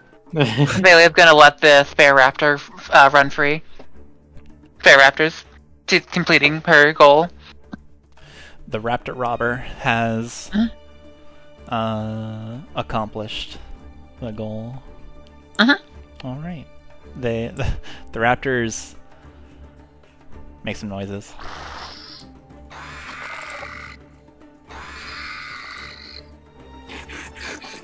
And then the Raptors bid their goodbyes.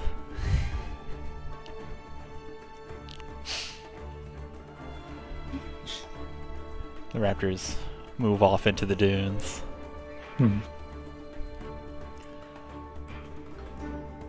Where they may hopefully live a lovely wild life and not immediately destroyed by a wander. That'll be fine. It'll be fine. Nobody knows, but there's always the hope. Yeah. We're only responsible for freeing them, not keeping them alive. Kayla will be like, I will not inquire how you got these raptors. Please do not tell me. Bela, I could give you a head tilt.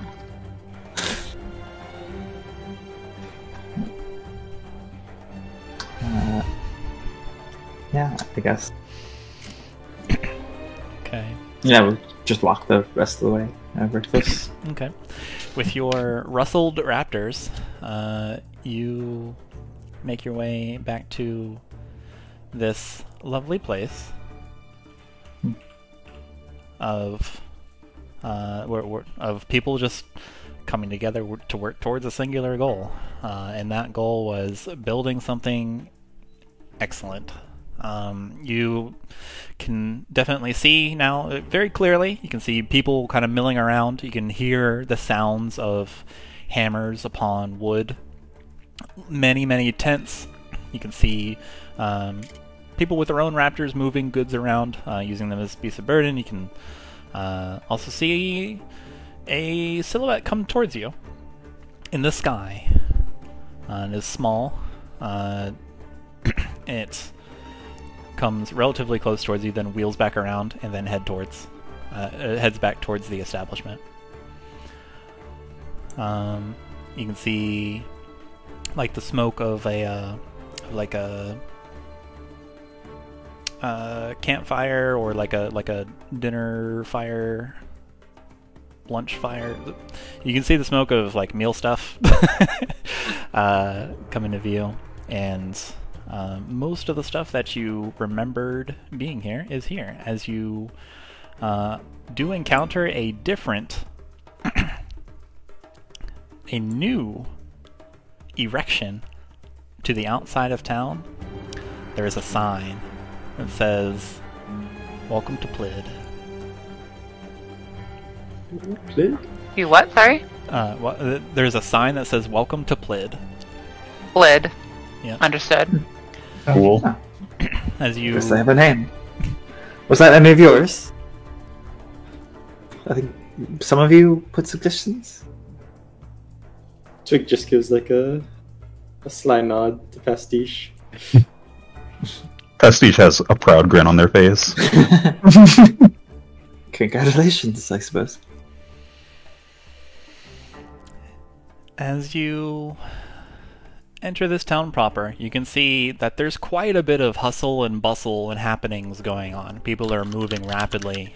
There's orders being shouted, goods being moved, barrels of stuff being moved towards this large skiff-looking boat.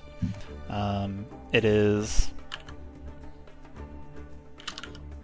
nice, to say the least. It's overall just brown wood. Looks like some of it has been fixed up with metal bits for reinforcement or structure. Has a large sail on the top. Looks like it has a crow's nest, and towards the stern there are a double set of tarp, kind of like wing-like sails that are out to the side horizontally instead of vertically like the main sail is. As you enter upon the town, there's definitely a sense of excitement on the air. There's a bit of anticipation that's palpable in the atmosphere, and you have just a slight sense of adventure and exploration. I love this. Kind of behind everyone's purpose. Also, Zoaz is not here. No way. Yeah, so here you are. It's like I can still hear his voice. Mhm.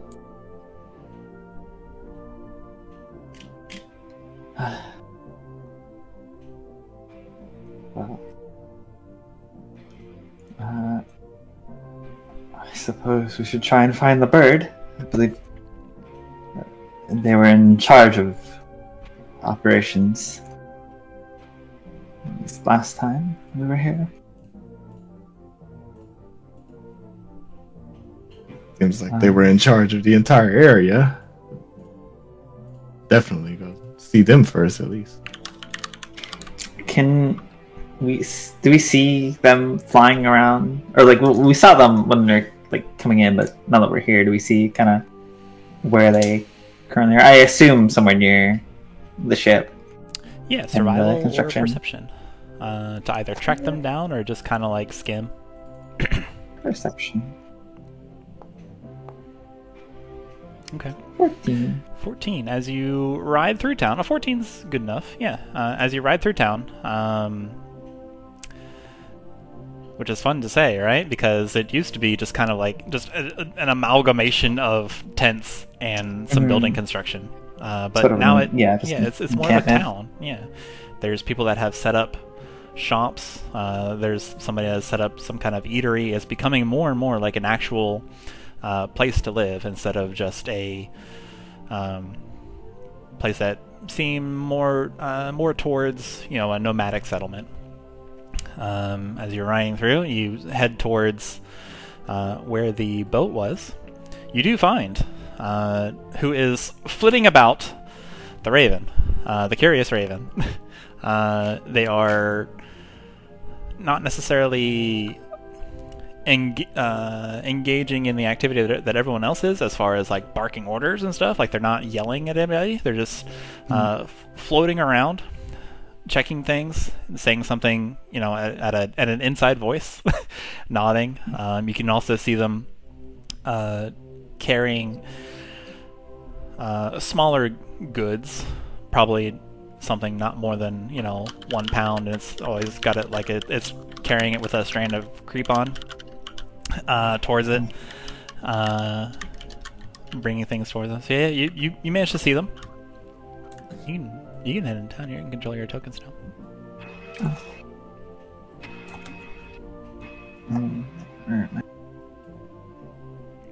Yeah. Yeah, you see them flitting Going about. over.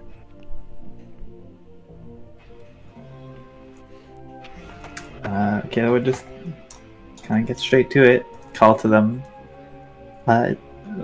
Excuse me, Raven. Okay.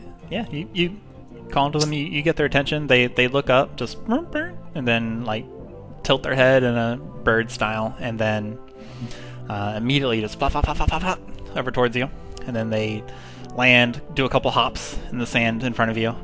Ah, yes. Hello! I remember you. I think so, anyway. You were here for some time? Yeah, we stopped by here a few weeks ago. I see you've made... Plid now has made much progress since we were last here, both in terms of being a town and this vessel you're creating. Yes. Incredible progress. We've already finished, just putting on the finishing touches now. And indeed, the town itself has some progress, which I'm sure you're able to see at a moment's glance. And it's all thanks to... flop, flop, flop, flop, flop, flop, flies over to Pastiche, lands in front of them, just pop, pop. And it's all thanks to you. Your help was greatly appreciated, my scaredy friend. Well, I certainly helped, but I wouldn't take all of the credit. If everyone around here would be half as helpful as you, Present company excluded, I suspiciously note that only this companion of yours was helpful. But I'll let it go. If anyone was as good as you, flap, flap, flap, flap, flap. Why? The things we could accomplish. Wow. Anywho, what brings you? Flap, flap, flap, flap, flap, flap, flap. You can see they're just flitting about excitedly. Well, it sure is good timing that the vessel doesn't have a name. You don't name vessels? Okay. Many do, but you do you. Well, the vessel is nearing, Now see, or is complete. interrupts you. Now see here, you will not come to my to the maiden voyage of a vessel just to taunt it. No, we've come actually with its. If you want to perhaps name it so bad, first why don't you name it? voyage. At the behest of Queen Khorzaire, we actually have come with its potentially first voyage. That's a dumb name. That's not the. Forget about the name for a minute. We can put Good, that I would aside like for to, later. because it was too long. Maybe. We actually require your services. Oh? Kind of like flips on top of a like a little post. Yes, yes. Speak about the service you require. As Makayla was attempting to explain, we need to get to Dorlus as quickly as possible. Oh, And your vessel is by Queen Khorzaire, it's the fastest way to get there. I should like it to be. If its maiden voyage works out well enough, then we can start adding more maneuvers. We can increase the speed. We can enhance everything: trade, exploration, travel. Yes. We no longer have to be on the ground being assailed by undead, malevolent species all the time. It would revolutionize pretty much everything across Khorzaire. It truly would.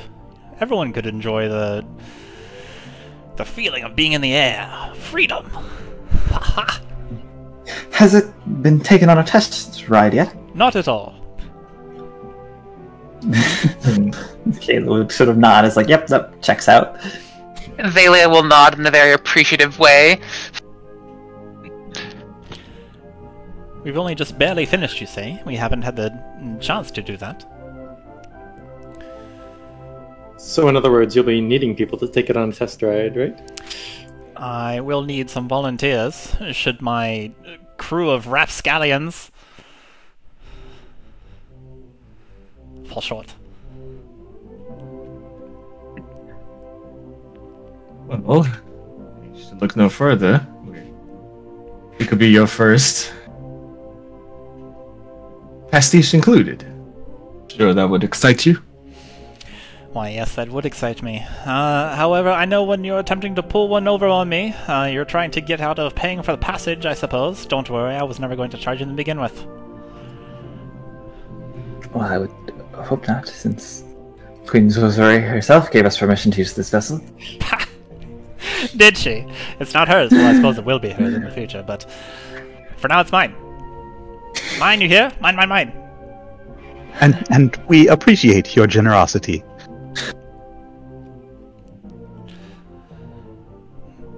Yes. Generous I am. For anyone is worthy of this lovely maiden voyage, worthy of the thrill of flying, anyone is worthy of knowledge. Indeed. And you will know what it feels like to fly among the clouds.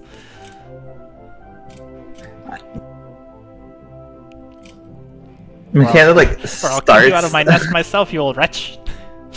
starts to be like, well, actually, we already, and then just stops herself. It's like, I'm sure it'll be, I'm sure will be glorious, and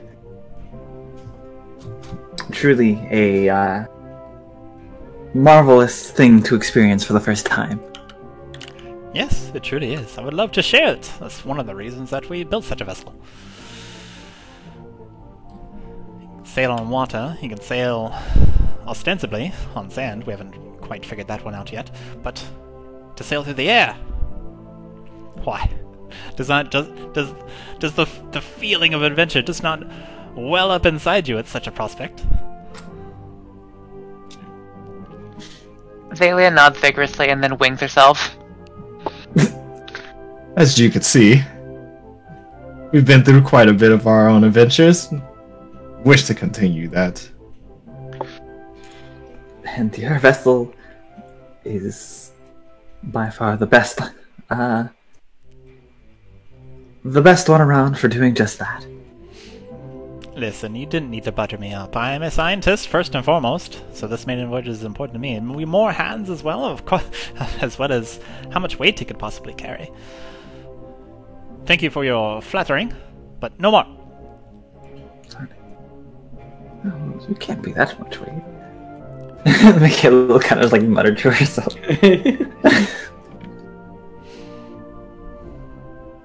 Alright, well, we were just gearing up when I heard tale to expect a group such as yours, so we delayed intentionally. Make ourselves useful and bring some of the cargo on board. Of course. We'll get along post-haste. Of course, we'll do what we can to expedite the process. Makayla would go and help the general crew. Not there, there. Xalia will stand there staring at the bird. Chuman's just looking, trying to see which way he's pointing. It's pointing. The raven is pointing with his wing. Not at anything but sand. That's what I was gonna say. I assume he's just like casually just like has the wing outwards. Yeah, exactly. So it's not pointing anywhere. Makayla goes to like where the people are loading things, and we'll offer assistance where she can. And Chuman will follow and do the same thing. The raven preens its wings a little bit before resting his attention on Xalia. Like this little kind of like dangling beaded trinket hanging from its beak at all times. It's even able to speak, you know, still maintaining it somehow. It seems like it's had a lot of practice. And the golden feathers and the plumage of the raven kind of glisten in the sunlight. The raven speaks to Xalia. The next time you see Merchant Queen Khorzaire, kind of like poofs up regally. Give her my thanks. And also, Xalia will nod. and also inform her that she is welcome. And that it wouldn't and that it would not behoove her to do some studying sometime.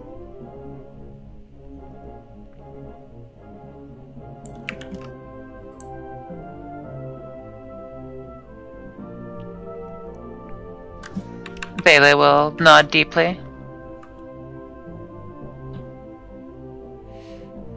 Alright. Well. Let the winds of adventure whisk you up. Let's get this bolt in the air.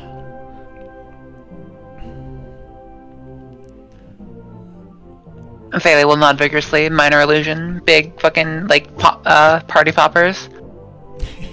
Pop, pop, pop, pop, pop, pop, pop. Alright. Makayla and Chuman, you start assisting this motley crew of people with, like, scars, bandanas, they have cutlasses at their side, they're just wearing poet blouses, or, like, various, like, bits of armor, just, like, hoisting barrels and crates onto the boat. and you can see them like checking the sails, checking the ropes, tying down, battening down the hatches, all that kind of stuff. And with a couple, after you make yourself known that you would like to be assistants, they give you a couple grunts and just like point with their shoulders or with their elbows or with their heads over where you can help.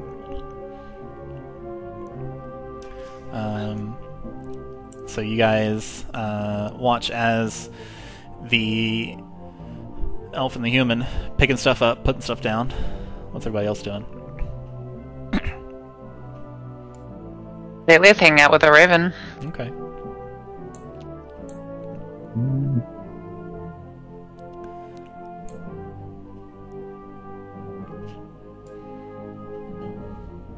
What are you doing with the raven? Like, are you just kind of like chilling, occupying similar spaces? Probably. Okay. She's just kind of staring. She's gonna what's it? Magnifying glass it. Okay. The horns turn into feathers, like raven feathers. The middle one is gold. Okay.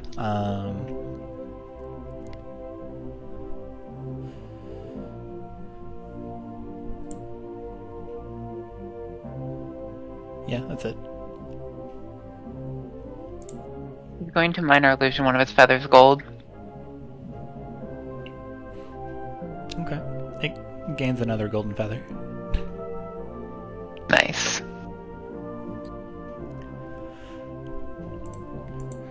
Let's see. The raven notices you do this, and it'll kind of like look and then preen, and then clack its beak, and give like a little wing flap, and it minor illusions the golden feather in your hair. He'll kind of make a little happy coo over that, and start playing with it. Using her own minor illusions, of course.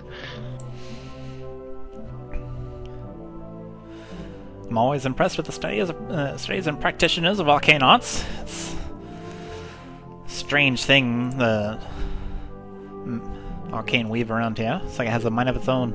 It's something I would like to learn about someday, but if I'm always being put upon projects such as these by our beloved merchant queen, time is short.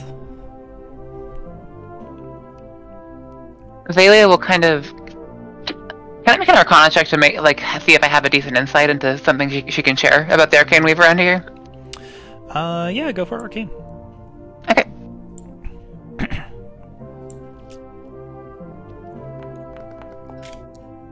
Oh yeah, 12! I mean, a 12's... I mean, you rolled a 4 and it's a 12. It's pretty good. Let's see. What would you have to share? Let's see here. You know, what you would have to share is something poignant about the difference in the arcane weave and like the magical ley lines between Khorzaire and on the continent to the north, Moonwatch. It is different. The magical currents here seem more dynamic. Like they seem more rapid and free-flowing. The ones up in Moonwatch where you're from seem perhaps a bit more kind of like not static or stagnant, but like doldrums-ish.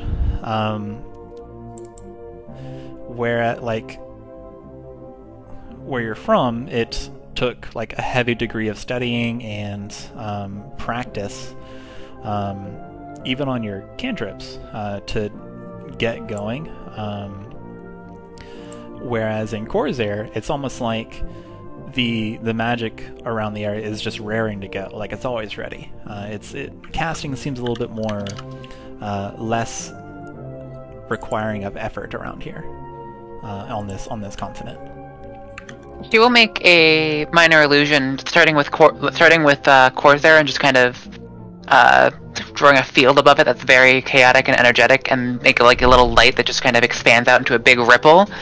And then snap her fingers, cut to a map of Moonwatch where the field above it is lower and stagnant, and a little light just kind of barely makes a dent.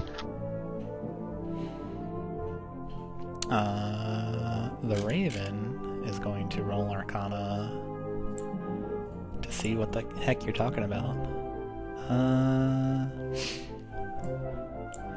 Let's see. And we'll kind of bob his head. Yes, yes, I see.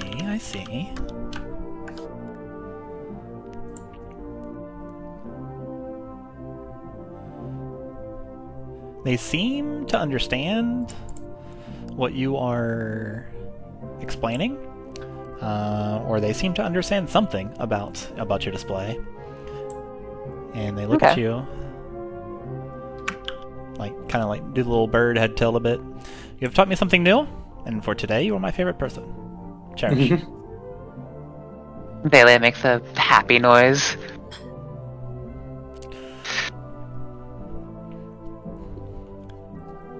She reaches out to try to, like, stroke feathers.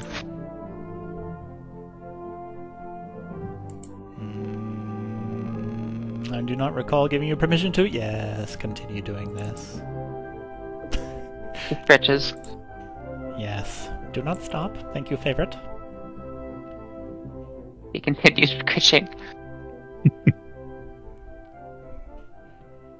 Yes. Yes, this is nice. Yes. Approved? Nope, the ship! And then, like, being suddenly alerted, they start flapping towards the boat. They still follow.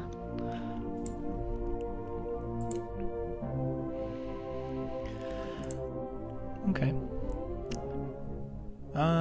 Without getting into the details that don't super matter, everyone pitches in, and by everyone I mean, like, pretty much everyone that is residing in this town is helping in one way or another,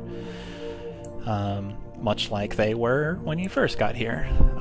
You don't see those priestly people around. They must have, checked out or gone somewhere else, especially after the initial display. But it soon becomes time for the voyage to start, as the spirit of adventure just continues uplifting your spirits. It's just this also just kind of like buzzy atmosphere where everyone's happy, excited, and all of it's pulling together of achieving something cool. You are all, as you all are ushered towards the boat, and everyone gets on. You're joined by this surly dragonborn as well. He's got a drink in his hand as well. Raven hops on, and as you all hop on, Raven addresses everyone. Now, I didn't have anything prepared, so this will be a little impromptu. I will like to congratulate all of you and express my thanks. And thanks behalf on all of Olga, certainly, on creating this thing.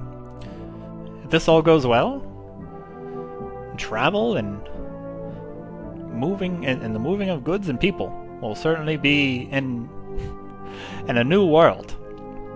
Khorzaire itself will improve because of the thing that you've done here today, and the thing that you have been working on for quite some time. I'm excited. It's shivering in my feathers, certainly. And there is the exploration of the unknown ahead of us. For you, anyway, as I assume that none of you are used to flying. I'm full glad am I to share that feeling with you all. Now then, Viravolge, how about you put that drink to good use for once? And away we are.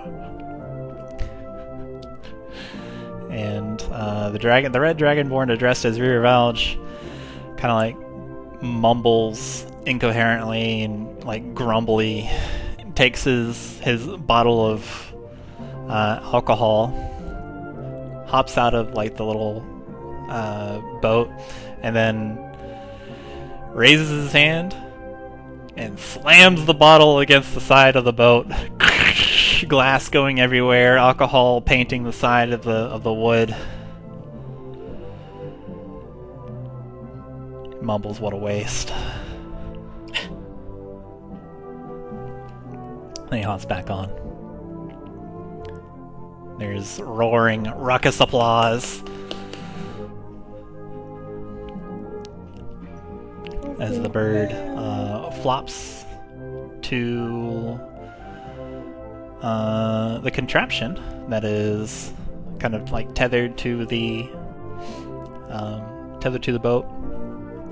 He pushes a couple switches or levers, or activates a couple levers, and the boat kind of like slides forward a little bit.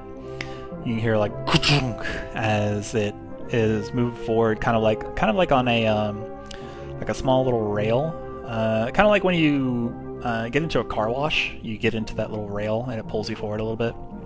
Mm-hmm. There's a bit of that as more of it rises out of the ground, and you can see almost like a little roller coaster angle going upwards, just as the boat climbs the gears, and something becomes apparent as the Raven tells everyone, "Hold on to something," and away we go! The boat lurches forward and is suddenly slammed into, propelled forwards by some kind of rubber band mechanism, and you are slingshot, hurled into the air, and nothing happens. You are you are flying towards the sky, and gravity is starting to kick in. So he's clutching onto Viravolge for dear life.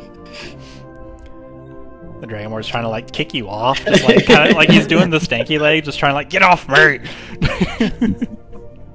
When does it start working?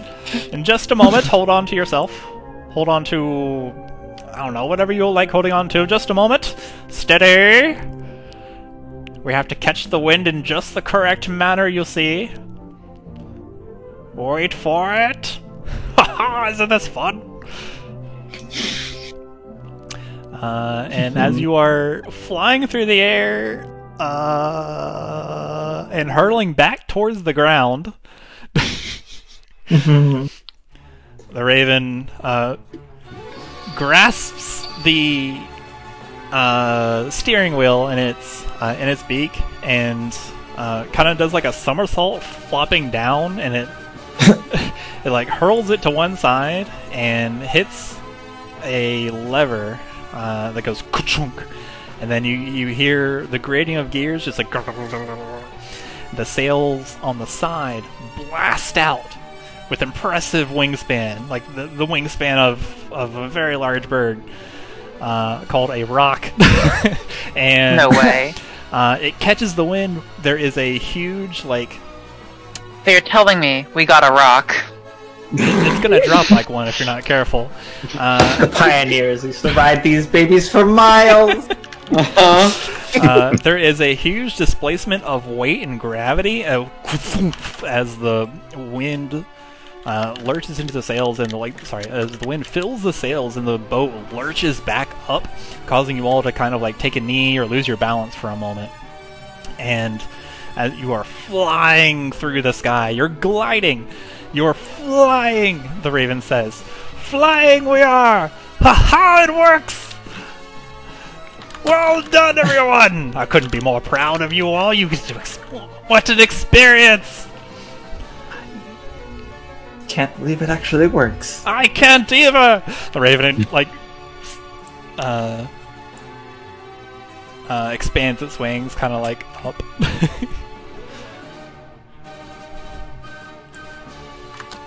Splendid!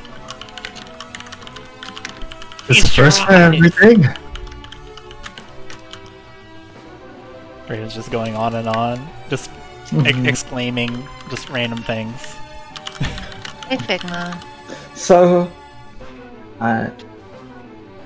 once we've made the trip to Durlask, How do you land the thing?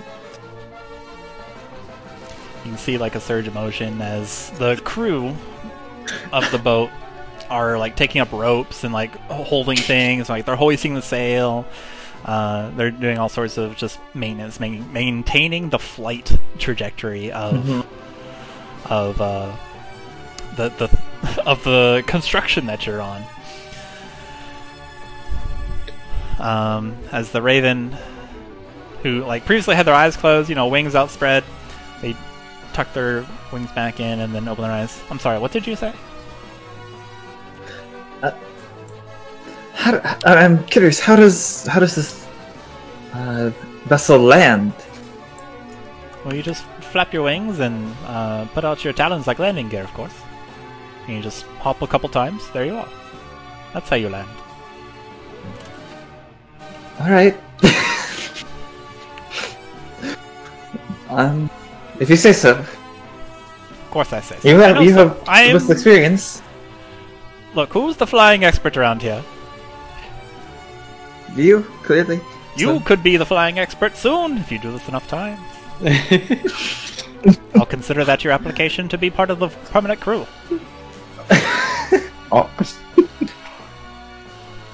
Sure, go ahead. Now feast your eyes. Enjoy the feeling. The wind blowing through your hair, coursing over your skin, billowing your cloaks. As you can see the sky, the blue sky as it meets the yellow of the dunes upon this shimmering horizon. Makayla's like asking these questions, but it's very clear on her face that she does enjoy this. It's like a smile and like it's very clear that she's like feels very comfortable riding this flying ship right now. Feeling very blessed in this ship right now. Yeah, Chuman's not having a good time. No. Xalia's having a good time. You're in fact probably having to restrain her from going out and hanging off the balcony. Chuman being on the ground is having a terrible time. I think Twig is having a similarly terrible time. No. Alright, well, to enhance your time, I'm going to do something for you. Oh no. I'm going to enhance your time. Are you ready? Uh-huh. Sure. Yeah. I'm ready. Let's see it. Ready. There you go. Whoa. Let's go! As you all Do are... you think I was joking? Yeah, as this bird pilots the bird, the wooden bird, you all are on this sailing ship. Xalia is kind of like halfway off the banister. You can fly. Yeah. You're fine. Xalia, while you're over there, you can see a couple other winged creatures. Since there's nothing really, like, you don't have the dunes of the desert impeding your progress anymore, you can see, let's see, you can see, birds. Just regular kind of, like, high-flying birds in the desert. Just mainly, like, vultures, that kind of stuff, as they wheel around. There is an enormous eagle off in the distance, kind of occupying the same elevation as you are. Yeah, the wind blowing in your face, blowing your hair back like tentacles. Yeah, it's Like? yeah. That's why I use that word.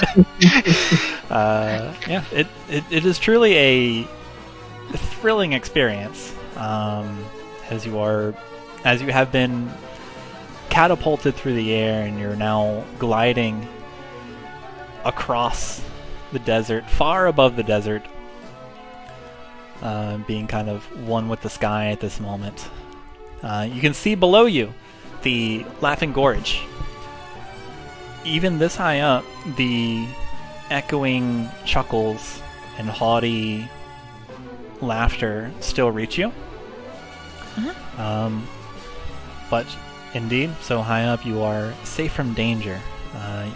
There are no like snakes or other denizens of the deep gorge flying up towards you to harm you. And indeed, everything seems relatively safe. There's... Oh, I forgot.